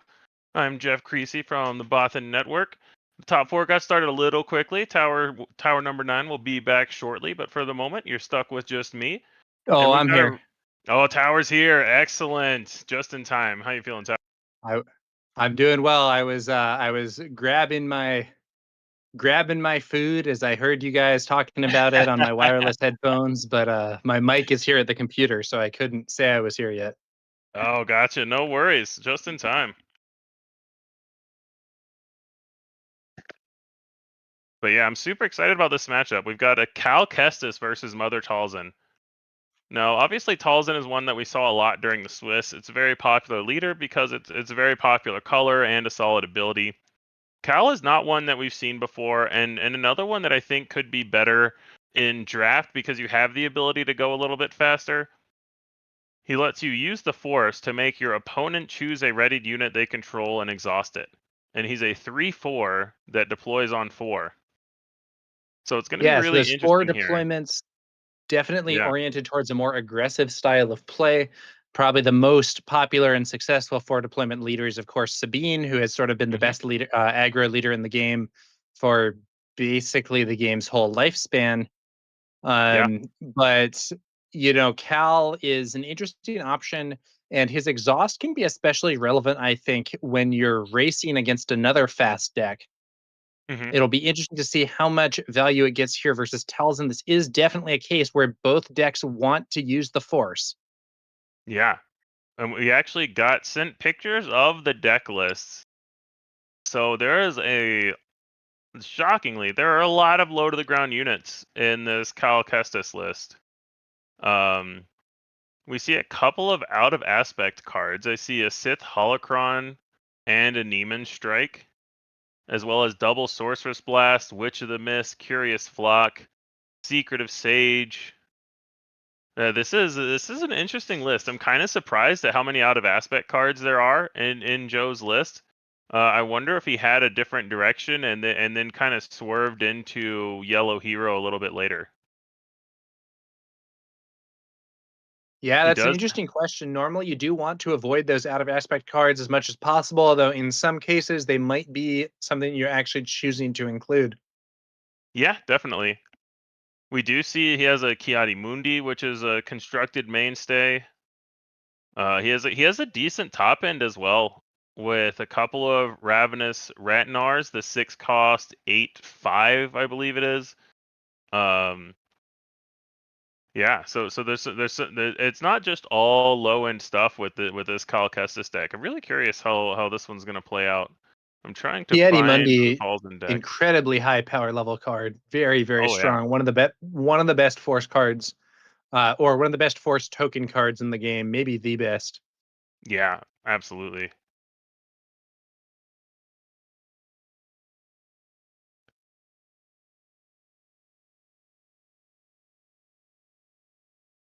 And then looking through Joe's Talzin list, we see 2 Acolytes of the Beyond, HK-47, Double Witch of the Mist, and Owen Lars. It looks like he's going to have a lot of tools to fight this Cal early. Yeah, we see the Acolyte of the Beyond start here. Yeah, this Talzin list looks very low to the ground. Actually, less top end than the Cal Kestis has.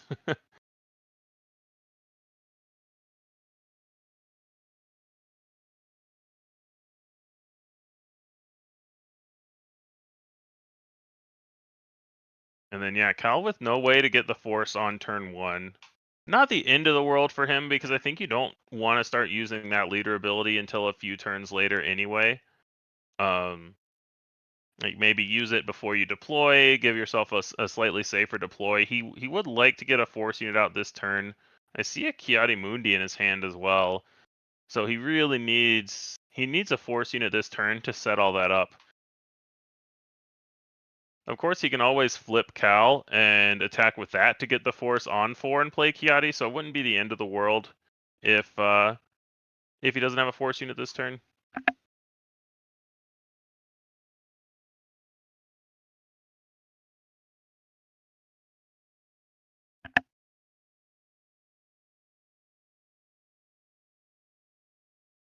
I'm trying to see the video's cutting out a little bit. It looks like the Acolyte attacked into base to get the Force, so not worried about killing that Curious Flock there. And then both players played units. That is about as much as I can tell. Yeah, we're sorry, guys. Hopefully the video quality will improve shortly. We Jeff, how much of an impact do you think Cal's going to have here before Talzin flips? Because Talzin's flip is actually very powerful.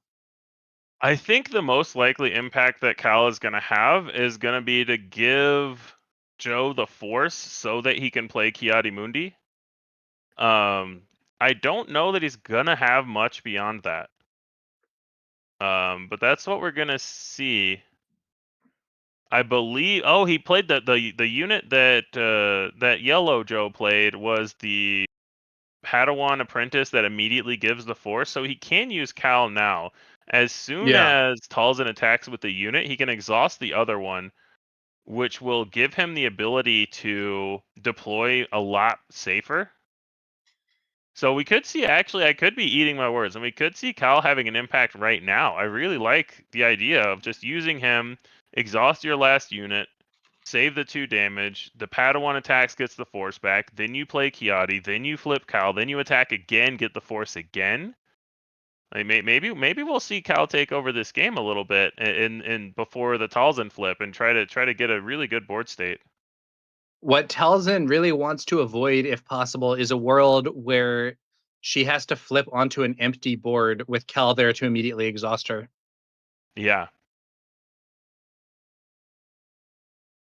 Talzin's ability being used here for the debuff. Interesting, we didn't see Cal use the Force before flipping. He just flipped. Yeah. I kind of expected to use the Force to get the last unit because you have the Padawan to immediately get the Force back. Maybe he was worried the Padawan would get dealt with and he wouldn't be able to get the Force back.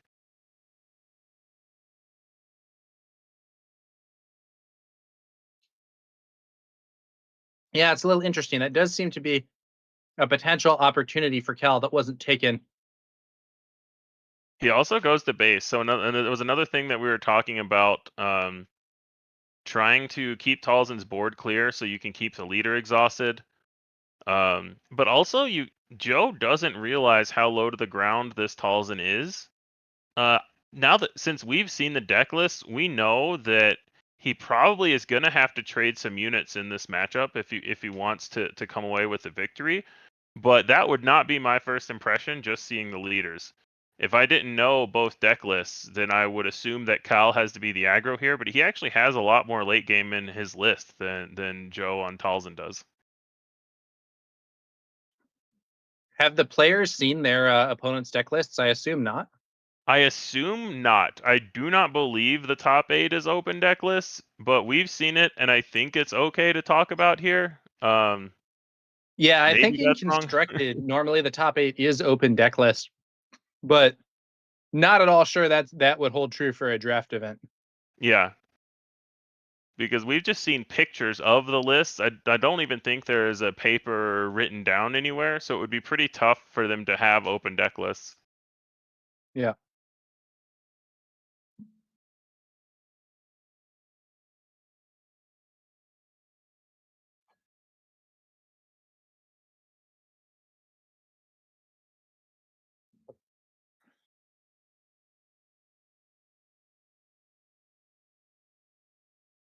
All right, and they are working on the video quality, so it's gonna go down and up a bit while they're playing with some settings. So just stick with us while we try to get a more consistent video quality.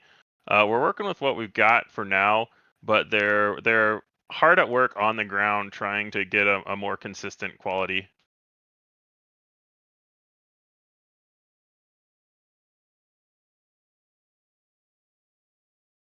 Symbiote asking the real questions in chat. What does the loser have to change their name to? This is the Battle of the Joes. Only one Joe may stand after this round.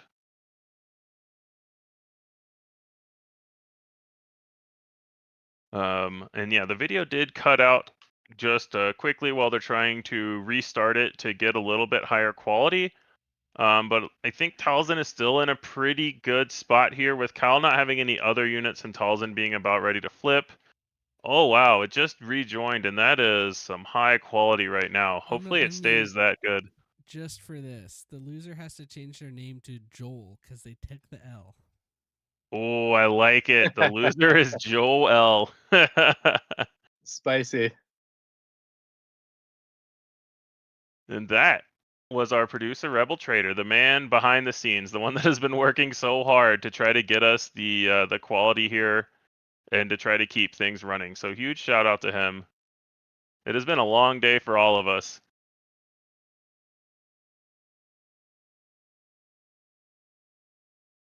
And yeah, Talzin still hasn't flipped yet, and we've got multiple. Ooh, that's good. The Drain Essence to finish off the Cal, so they don't have to run their units into it. And that was also a Cal with an Heirloom Saber. So we do still see Kiadi plus Witch of the Mist. This is still a solid turn for Cal to try to come back, but it's still the Talzin flip turn as well. So I don't think Joe S is done with his plays here either.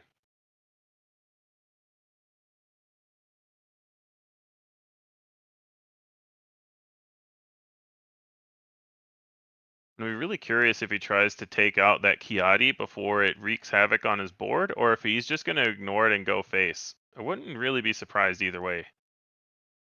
That makes me think Debuff he's on gonna take Kiadi. it out. Yeah. Because he could debuff it again with a Talzin and only take 2 back. Yeah, and looks like what he's gonna do. Talzin taking control of the board here. Oh yeah, Talzin in a very commanding position right now. Kiadi did just draw Kyle 2 new cards, so maybe they'll have something to come back into this with soon. But the Witch of the Mist not looking particularly threatening right now. Yeah, and with that Supremacy tie SF on the field, our Talzin player has control of both the ground and space arenas.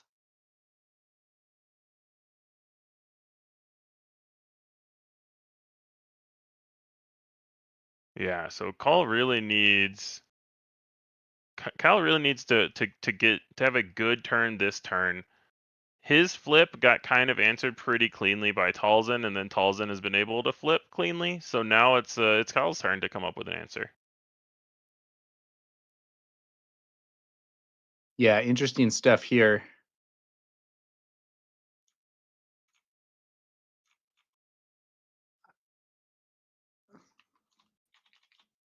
Are you seeing the video as frozen here or very stuttery? We get about 1 frame per 5 seconds right now. We're getting there. Working with what we've got. I think that the problem is that no one in chat has noticed that the video quality is low. I think the more they comment on it, the faster it goes. I'm not 100% sure on that one, Jeff. But yeah. So I mean, we are seeing that supremacy tie in space. Looks like our Cal Kestis player playing a space unit of his own there, though it's not entirely clear just what unit that is. That is the Longatan Cruiser, I believe. It looks like it's just a hero unit, so that would be the 6-cost spaceship. Could be a very relevant card here. 6/6 restore 1 if it's that one. Yeah, the long beam cruiser. So not Yes. only is a 6/6 relevant, but the restore will help when the opponent is taking control of that ground arena and kind of racing here. Additionally, the exhausts from Cal Kestis could potentially be used to improve the situation further, but it does look like we're seeing a larger unit from Talzin there as well. Yeah, and that's interesting because Talzin doesn't have as many large units. But there is one of them, I believe, that card, and do correct me if I am wrong here, Jeff, but I believe it's the Thralls of the Coven, a 5-cost 3/7 with raid 3. Oh, and it seems there's been a concession. The Cal Kestis player has conceded the first game. Interesting. I thought I was trying to see if the camera had reset to an earlier state or if there was a concession. But yeah, it looks like there was. I think he just he had the one space unit, but realized that there wasn't an avenue for him to come back on the ground, and he had just taken up too much damage. So yeah, game 1 going to Joe S on the Talzin. And I'm curious if Cal is going to adjust his game plan a little bit now that he's seen that it's a little bit more aggressive. He may have some sideboard cards that he wants to bring in. I'm not sure what his options are. He could have some more, perhaps more low to the ground space units, a little bit more early game to bring in the 3 to 4 cost range. But also Cal is playing a lot of cards out of aspect, so it can be likely that he could just get some of these clunky draws.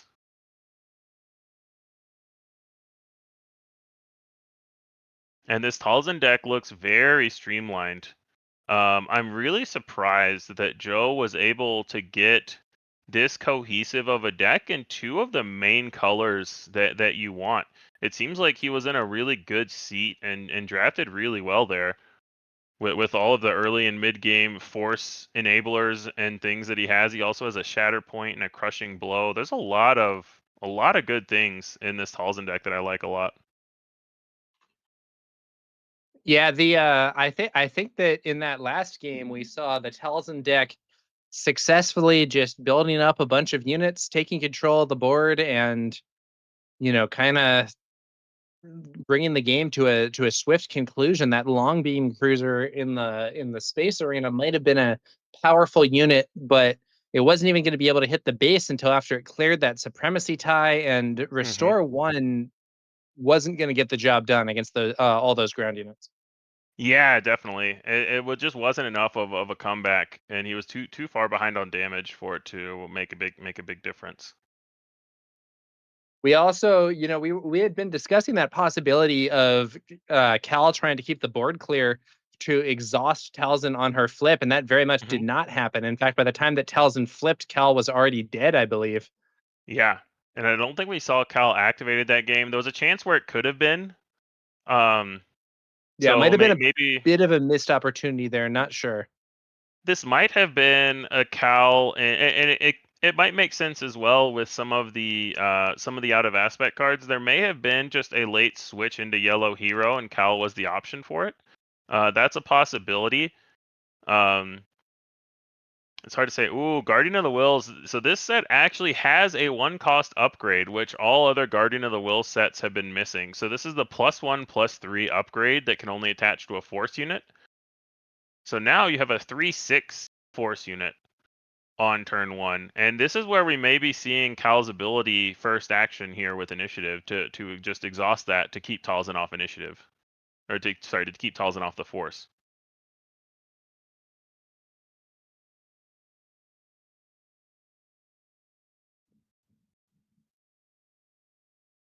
Yeah. The bolstered endurance on Talzin. So yeah, Cal activating there, and then we see the supremacy tie. Even with the bolstered endurance there, ends up getting exhausted. Buys a chance for the no, that's so odd. Yeah, he attacks the Padawan youngling in there for 2 damage, and so now there's still 3 health left, and now that looks like an ambush unit of some kind. I might have misunderstood the dynamic, but I had assumed that the exhaust there was going to be to prevent the Guardian of the Wills from attacking the Padawan, but I think it was just to avert that damage to base. Yeah, it was just to keep. It was also to keep Talzin off the Force because he knew he was going to get the Force back anyway when he attacked with the youngling Padawan. So using the Force wasn't a cost there. It was Yeah. just preventing the damage and making sure that he got to initiate the trades and he got to keep the Force. That makes a lot of sense. So yeah, I think with that ambush to follow up, or I think it was maybe it was Vernestra.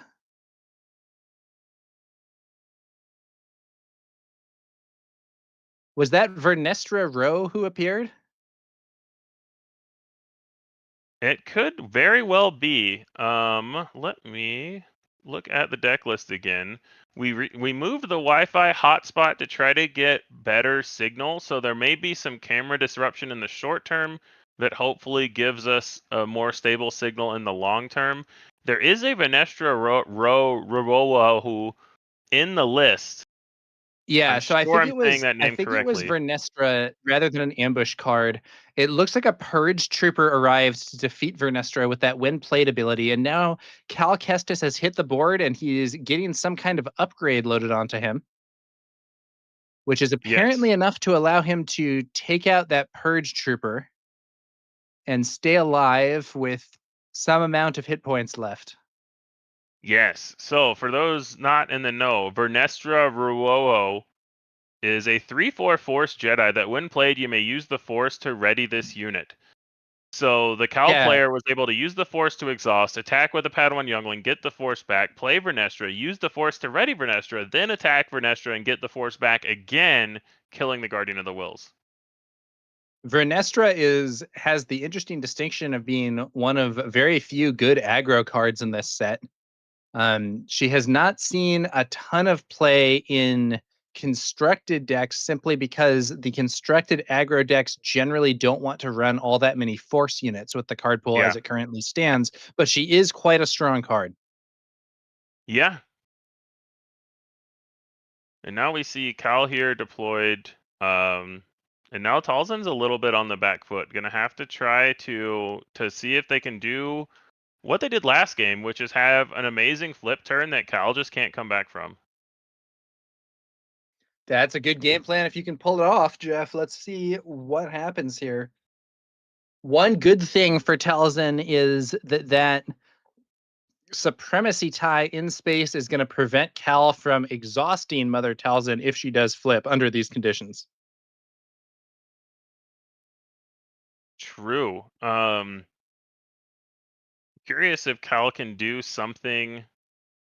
You might try to bait them into attacking with the supremacy, or you might be able to remove it somehow. Or you might just say, I'm not worried about it. I'm just going to attack your base with Cal and exhaust your guy to save my damage and then let your leader flip.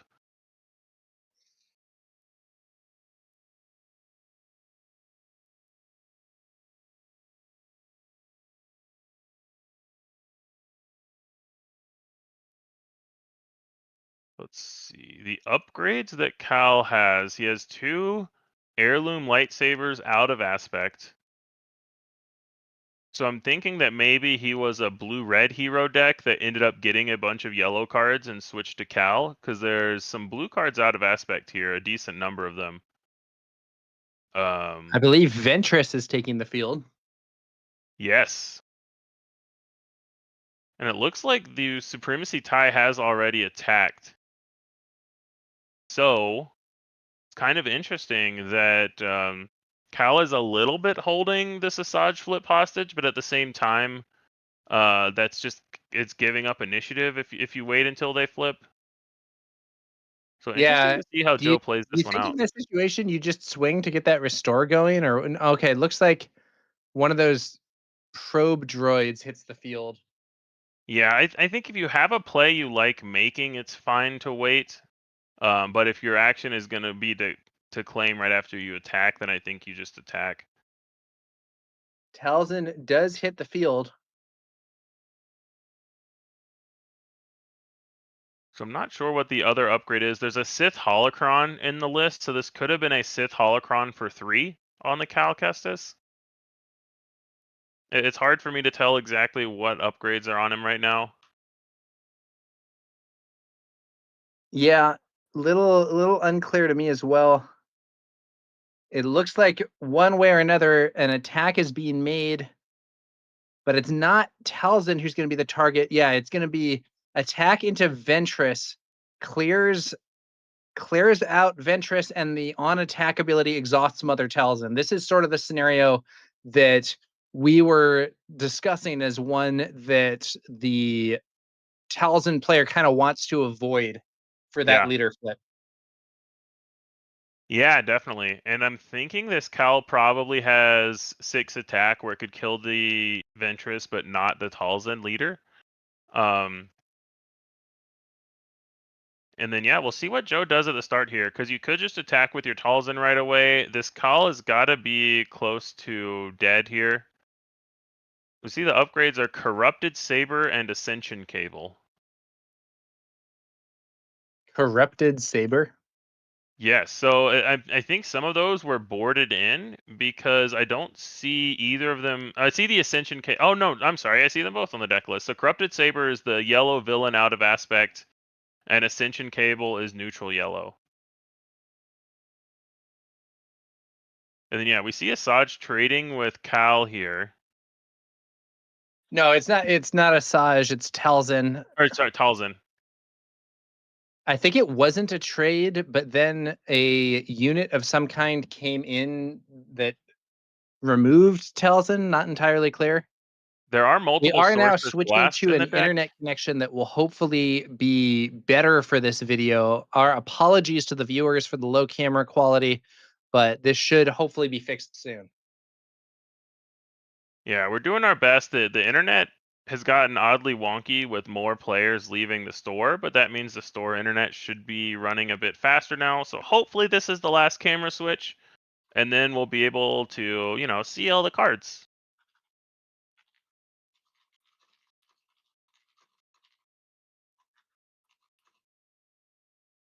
All right. Should be coming back to you guys shortly here.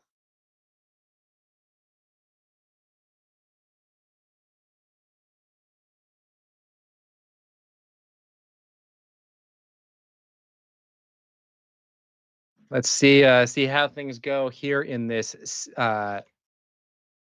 limited PQ in Chicago at Pastimes Comics and Games. Big shout out to Pastimes Comics and Games for letting us do this stream, as well as to Rebel Traitor and of course Loopy from Late Night Gaming for getting some of these things set up.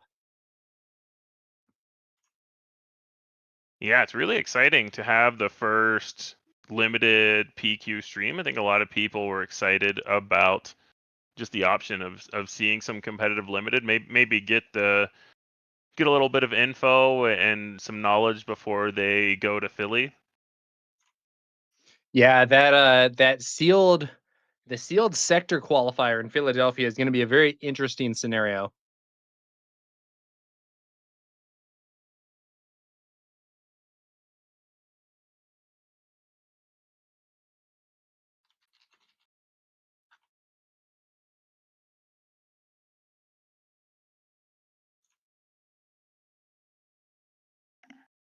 And then our people on the ground are still working on getting the video back up.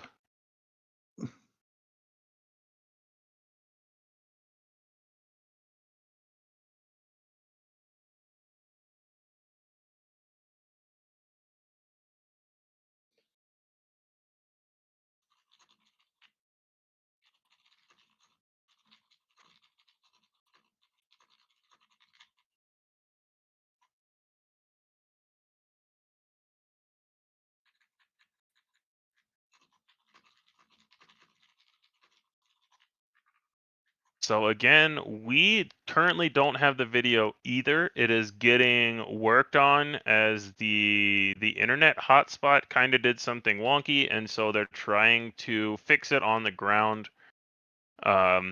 Hopefully we'll get it back up soon. I see it trying to refresh. Looks like the video's back now. So it should be back for you in the stream shortly if it's not now. And we've got an interesting board state here. So more damage on Cal's base. He's at 18 damage on base to only 5 for the Talzin. But a bit of a stronger board presence here with the 6/6 shielded yellow unit as well as the probe droid. This hunting Nexu's hitting for a lot, but you should be able to take care of that in the short term. But we'll see if he can control this board before the last of the damage gets in. Over to 20 now. Only 8 HP left on that base. HK-47 also potentially a source of major additional damage if we see some of these units trading or otherwise being removed. But the mighty 6/6 shielded sorcerers there are going to be quite relevant for Cal, I believe. Yeah, so we have a Life Wind Sage, so 3/5 force unit. While an enemy is exhausted, it gains Raid 2. Fairly solid with Cal in general. And then also the 6/6 shielded. And an old DACA, so multiple 6 attack units on Talzin's side. This sequencing is going to be really interesting to see how Cal can deal with this. You got the hunting it's funny. Nexu with These decks Raid. are relatively fast leader deployments. You'd think of them as maybe being more aggressive, but we are going to big units brawling with each other here. Yeah.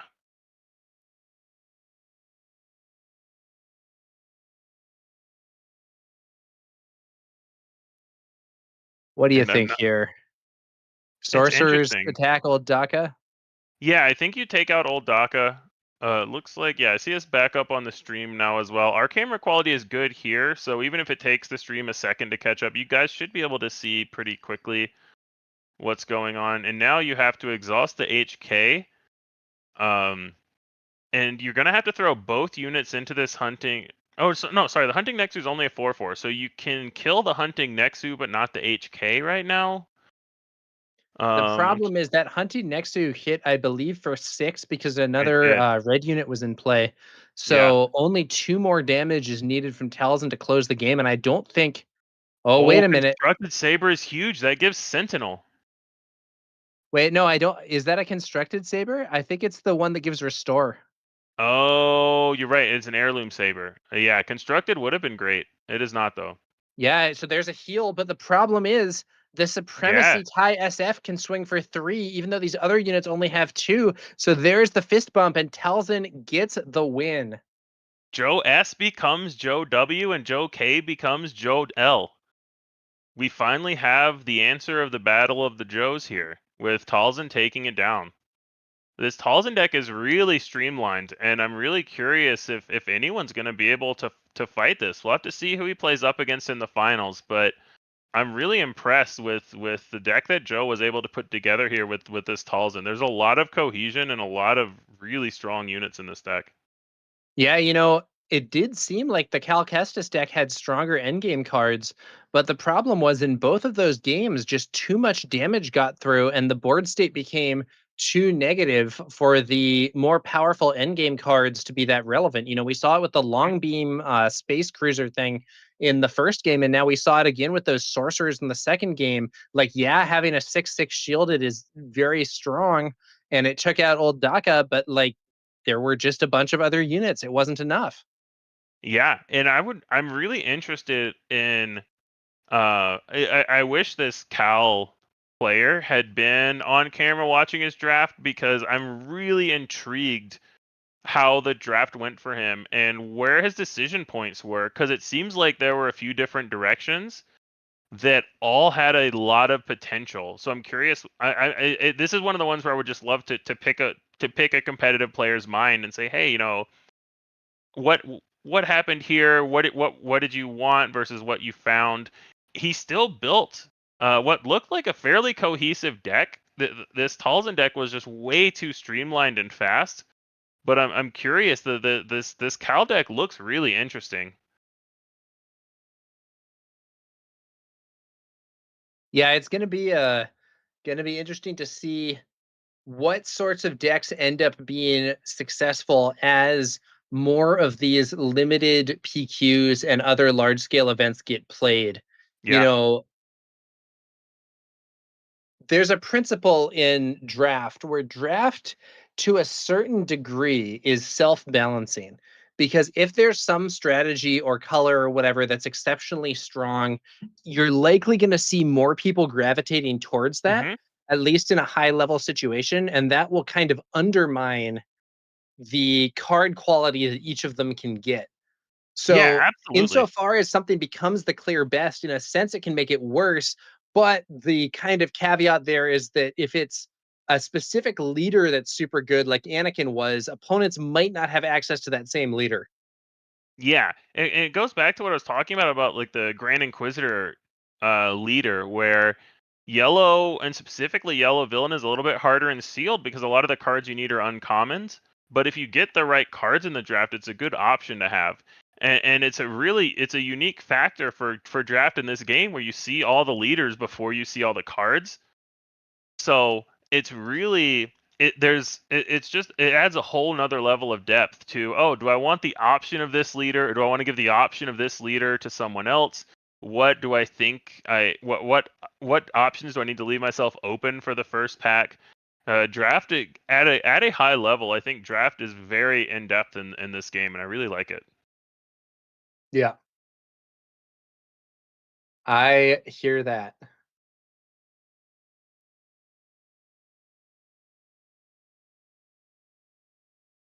Well, I think we're going to have the finals shortly.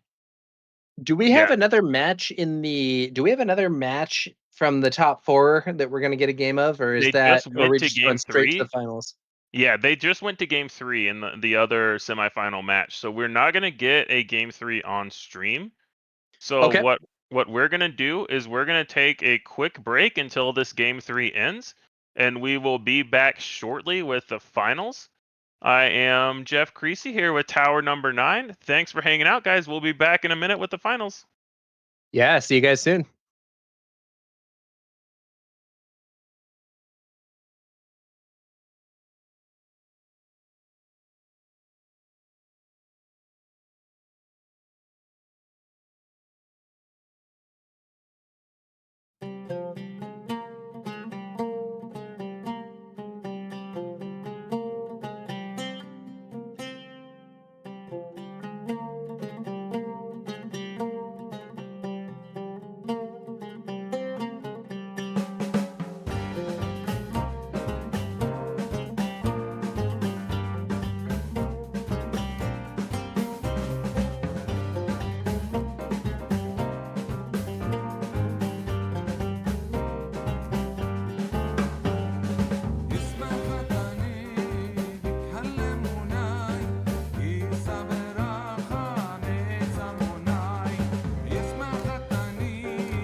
Welcome in, Star Wars Unlimited fans. We are here for the grand final of the limited planetary qualifier in Pastime Games in Chicago. I am Jeff Creasy, and I am joined here with TowerNumberNine. How you doing, Tower? Tower might be going to make some toast, but he is as excited as I am about this final. So we just saw this Talzin deck, and I believe this is the same Snoke that we saw earlier. So we know that we have two very good, very cohesive decks here running. And I think this is gonna be a bit of a bloodbath, I would imagine. I know we've seen Snoke versus Talzin a lot in the Swiss, and it's always a question of, can Snoke go big enough to finish the game before Talzin goes wide enough and gets enough incremental damage to just overcome the value that Snoke gets. I do think Talzin is slightly favored in general in this matchup, but a lot of it is going to come down to how many of the Tyranitar does the Snoke have to try to disrupt the Talzin. We know this Talzin deck is pretty low to the ground and fast. How quickly can they get ahead? Can they take trades that still leave their units on board? Do they get good use out of their Talzin ability? And can Snoke kind of keep up with the tempo while using his ability still? Yeah, we had the Talzin deck really kind of overrunning a Cal Kestis build in the last match that we had here on the stream. And now we're going to see if that can be repeated here against Snoke for the finals of this PQ. Now, the winner of this PQ will get the mighty 100 qualifying points, which will automatically put them into position to get invited to the Galactic Championship in Las Vegas next year. And absolutely, the finalists here, as well as all of the top 8 players, may not get the full 100 points, but will still earn at least some qualifier points towards that qualification. And if you can get up to 100, you're qualified. And I believe the top 32 players in terms of those points will additionally be awarded with free flight and hotel to the event. So even if you've already qualified, there is incentive to keep going to these events and really trying to put your name up there on that leaderboard. Very exciting. We also get they also get a Luke and Vader showcase from Galactics, as well as a playset of Super Laser Blast promos. But we're talking so much about the prizing, we missed the beginning of the action. Yeah, it looks like we had the forged starfighter there getting buffed up by Snoke, only to be countered by that crushing blow after I think maybe the second buff on it. That's gotta hurt. Say buff twice, yeah, because it's a solid turn one option to play it and immediately buff it, and then went for the second buff instead of getting in 3 damage, which you don't fully blame them for, but getting super punished by the crushing blow there. And now Talzin has the Force. Snoke's got to try to catch up a little bit. We do see the Tyranitar in hand, as well as the Bodyguard, which is another nice unit for this deck. And then, yeah, I think here you just have to do damage control as Snoke. You can't afford to let that Nexu get the raid easily. Yeah, now it's the hunting Nexu here without another unit to enable its buff, but we could easily see that buff becoming enabled to make that a more powerful swing than just the 4 base.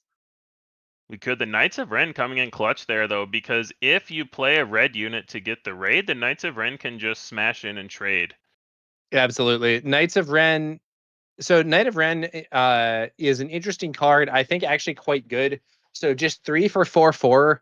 You know, that General Grievous card that we were talking about earlier as having kind of lore rules is an interesting example where he's basically 3 for 4/4. Didn't see all that much play, but the Knight of Ren in green and in this limited format is 3 for 4/4. Can be kind of a beast. And let's be real, not having that lightsaber ability does not matter so much. Yeah, well, it's really interesting here because the biggest downside of Knight of Ren here is that it's not a Force unit, but decks like Yep. Snoke don't care. That's fine. Whatever. We're not worried about it. And yeah, we see the Karis, when defeated, still kill the Nexus. So the Nexus still trades for the weaker unit, but Snoke doesn't have a way to get the Force back. We see the Talzin's Assassin in hand. So we might wait until next turn until Snoke deploys and attacks and gets the Force to see that go through. And we see the Heirloom Saber here on Talzin, giving it Restore. Yeah, an out of aspect Heirloom Saber. Oh, look at that. And a We bolstered see our endurance. Snoke player taking the initiative, maybe thinking that Native Ren will potentially be able to deal with Talzin next turn, maybe with some buffs or something, only for the resilience upgrade there. The plus, I believe the +1, +3 going on. Bolstered endurance, yes. And I believe we saw it. There is a Tyrantotech, so there could be 2 5-power attackers coming into this Talzin. It could be 6 if you buff the Ren, but as soon as the Talzin attacks, the Ren goes back down to 5. So yeah, just getting in this 5 here. So it looks like it's going to be a hefty trade of the Knight of Ren, and then possibly also the Tyrantotech coming in here. Now, yes, that's going to be a... So, wait, it looks like this is being taken back. Maybe a look at the exact numbers. Kill it. Yeah, because the Talzin does have 6 attack. So yeah, even with a buff, even with a potential buff from Snoke here, the Knight of Ren would not be able to survive that combat with all the buffs on Talzin. The problem is if you take the Snoke buff, then Talzin just attacks and immediately gives it minus for the turn. So you're still just back at the same point. I think, there may have been a take back here moving away from that line, but I think just crashing the Knight of Ren into Talzin was actually the right play. I could see it. So using the Snoke buff is very risky because if Talzin does something else to remove the Knight of Ren, you just lose the game. You lose your ability to deal with this Talzin. It is kind of nice to try to get the Talzin attack out of the way before you flip your Snoke. So it's kind of he wants to play the assassin, but he doesn't have the Force. So yeah, so it is he just going to be the play. crash. And this is also, you were mentioning it earlier, that Knight of Ren not having the Force trait, only the First Order trait, does mean that under these circumstances, that Talzin's assassin still does not have the Force. But here comes the Tyrantotech. Yeah, so this is what you have to do here, especially after the Asajj comes in. That you Big can't afford trade. you can't afford to let that Talzin hit you. Big trade, and Snoke, of course, still yet to deploy. Now, Snoke, notably, even when he buffs himself, only hits for 5, so he's not going to be able to kill this Asajj. So I'm guessing he's just going to base for 5 here. Yeah, but he can now go to Asajj for 6 on his next attack if he wants. Exactly. We see another Sentinel in the hand of the Snoke player. That's a really good card right now, and the Talzin's Assassin is now online to give -3. There was a point last turn where he exhausted 4 resources and then took it back, and I'm wondering if Talzin is going to get the read that he has the Talzin's Assassin in hand. Oh, look at that. Ventress crashes into Snoke there before he can buff himself, but Snoke is just pushing for the base. I and like that this one because you still have to the a 2/2. Yeah. Oh, that's the punish. That's the punish. So there were 2 options here for the Snoke player. Option 1 is you're going to kill my Snoke. That's the only reason you would attack in, so I'm going to get my damage with it. And option 2 is, and so by that line, you say, I'm going to attack first because then I can play Talzin's Assassin and kill your Asajj. But that is heftily punished by this old Daka resetting the damage on the Asajj. So now Talzin's Assassin can't kill anything. It's the line that I would have made too, because it's the most common thought. You don't think, oh, they're doing this because they're going to reset this with old Daka. That's kind of a less likely outcome. So yeah, he tried to get in his damage while he could and got heavily punished by this old Daka. That was a really good play by Joe on Talzin.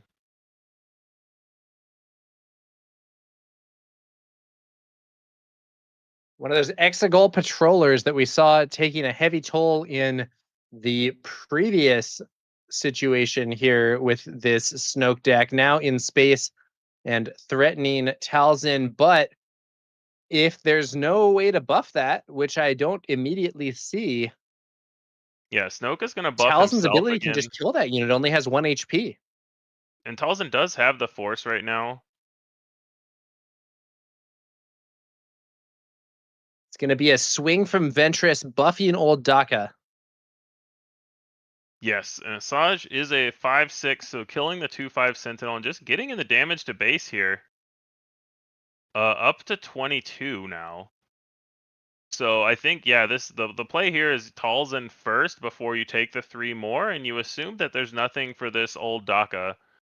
However, this is where, so the old Daka has 2 extra power, so it's at 8 power right now. So even if you play your Talzin's assassin, the old Daka still kills the Snoke. Right? Let's I'm trying to see double here. check how much health Snoke has. He's a 4/7 naturally, so he only has 4 HP left. So because of the +2 from the Asajj, even the Talzin's assassin, the Daka still kills the Snoke. I think it is 5 HP because one of those +1s is actually a +2. Oh, you're right.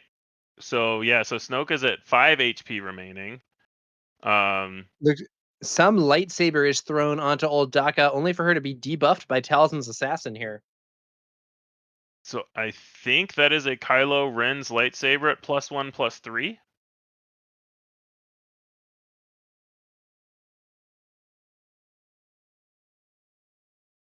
And then, yeah, no attack from the old Daka.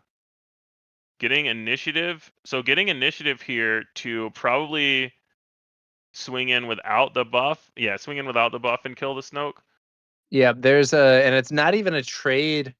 Old Daka herself buffed. But the Talzin's assassin in on the base, and there needs to be an answer to the supremacy tie, or it's over. Another supremacy tie. Supremacy tie answers the supremacy tie. Because that has Sentinel, the way is not clear for that supremacy tie to swing into Talzin's base and close the game. The Army of the Dead hits the board. Yeah, I like it here, just playing a large unit. So now you have 2 ground threats that are lethal, that Asajj can only clear one of them. Yeah, so we're going to see Ventress hits the Army of the Dead for 5, doesn't clear them, but it's going to set up Talzin's ability, I believe. And then Talzin's ability used to clear the Army of the Dead, but is there a way to remove the Talzin's assassin as well? There's a Minok, so now there's another lethal threat now in another both threat. arenas. Okay. Purge Trooper the on the board. And then now there's Purge the Drain Trooper. Essence. Yeah. But this Minok is lethal. There was an answer, but it wasn't enough with that Minok hitting the field as well. Yeah. The Supreme Leader Snoke deck takes that first win. Yeah, really impressive gameplay. I like the play lines of both players. I think there were only a couple there were a couple of critical points in that game. That came down to one of the things that I was intrigued by is when the Talzin player killed the Snoke, they attacked in with their large old Daka because it lived. They could have just sacrificed their Asajj and been able to kill the next large unit that came out. I don't think it would have made a difference, and I'm not saying that it was wrong, but it's one of those interesting decision points of how greedy can you afford to be, and what do you get punished by. And we saw the similar thing on turn 2, right, where Snoke got the second XP to get punished by the crushing blow. So there were a couple of really interesting points there, and it's one of the things about limited. You've got your opponents are going to have less removal than in a lot of constructed decks. So you've got to kind of decide: are you going to play around the removal, or are you going to get in every point of damage you can? Because we've also seen several games go down to, I got to 26, I got to 27, and couldn't get the last point in.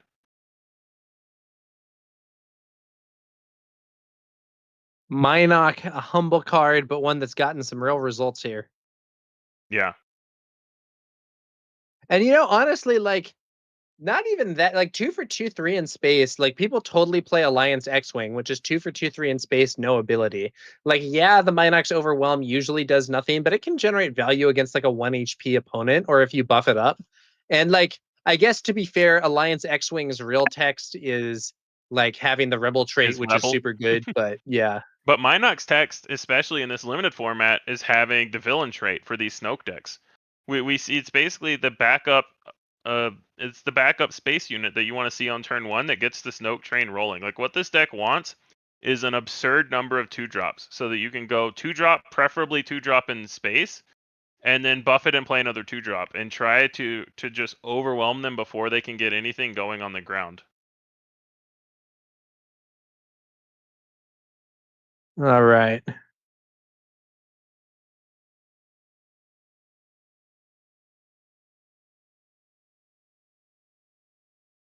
Let's see what we're doing here. Can we have a match where this Snoke gets a truly huge unit going? It seemed like we were maybe headed that way with that Forged Starfighter early on, but it did not last to a crushing blow. Yeah. However, Crushing blow is really Snoke good was against still able to Snoke. prevail. Yeah.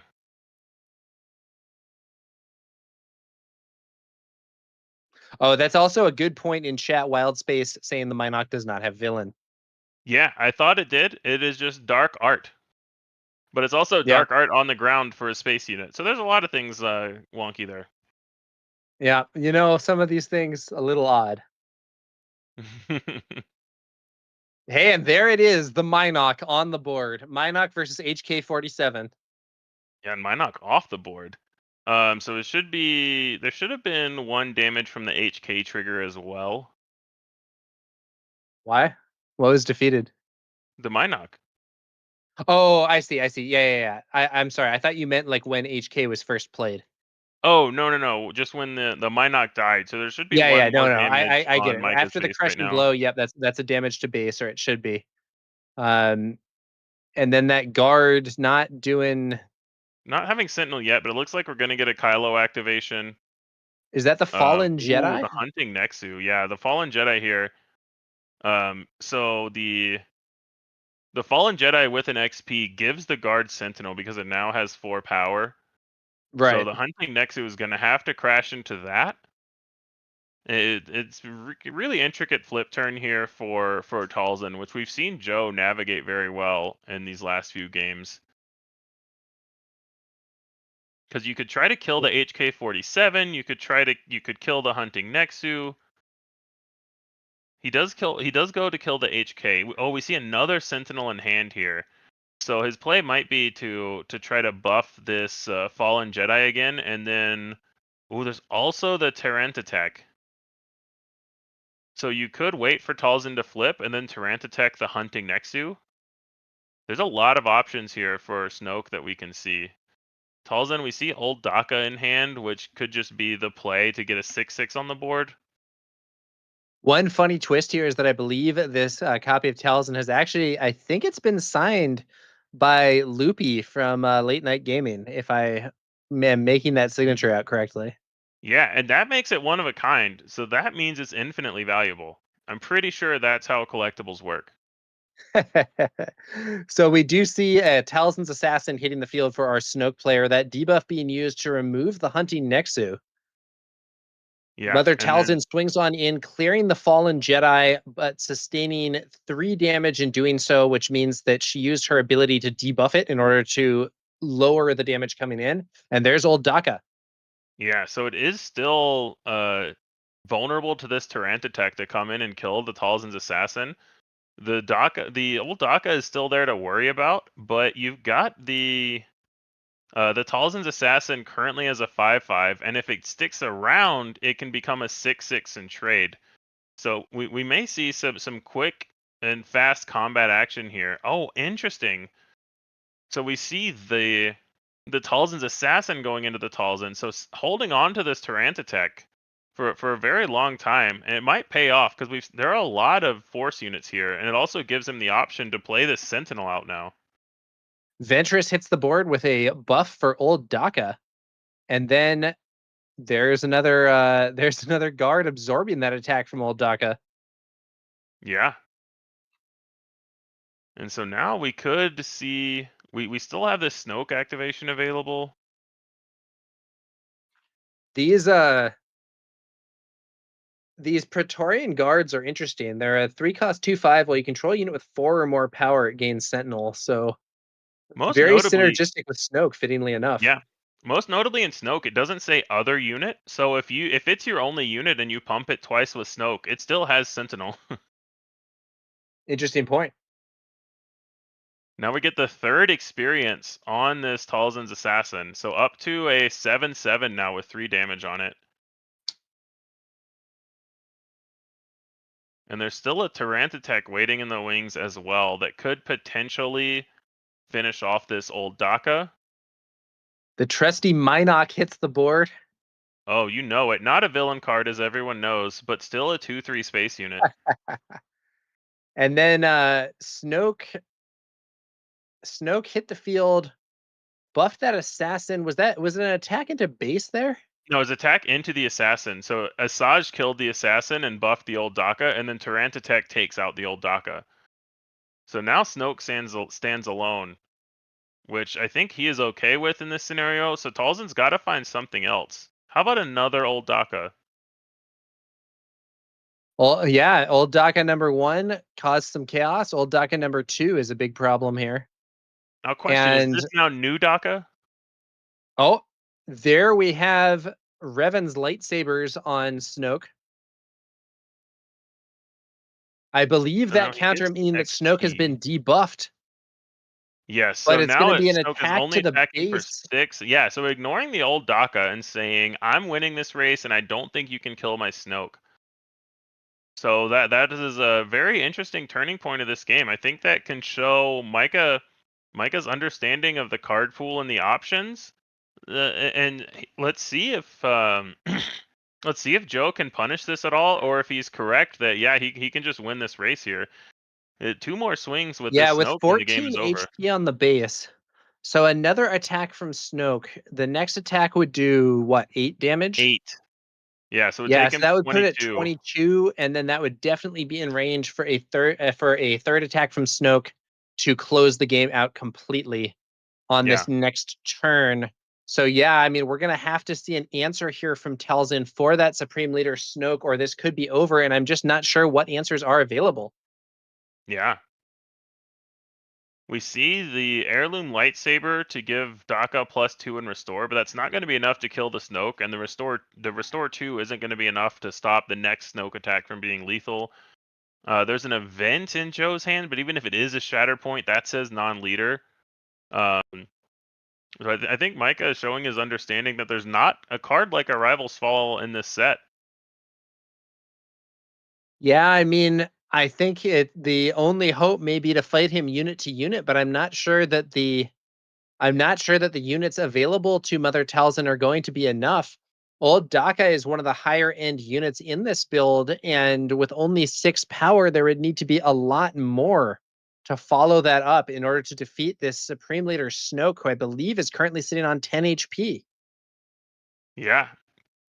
Now, Joe taking all of his time trying to decide if there's anything that he can do. This is obviously game 2 of the finals.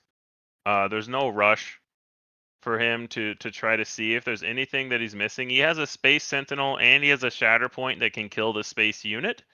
But I'm not seeing anything in his hand that deals with this ground unit. Army of the Dead on the field. So that's a unit that can swing for 7. If it's paired with old Daka, that would be enough to stop Snoke. But I don't think it's fast enough.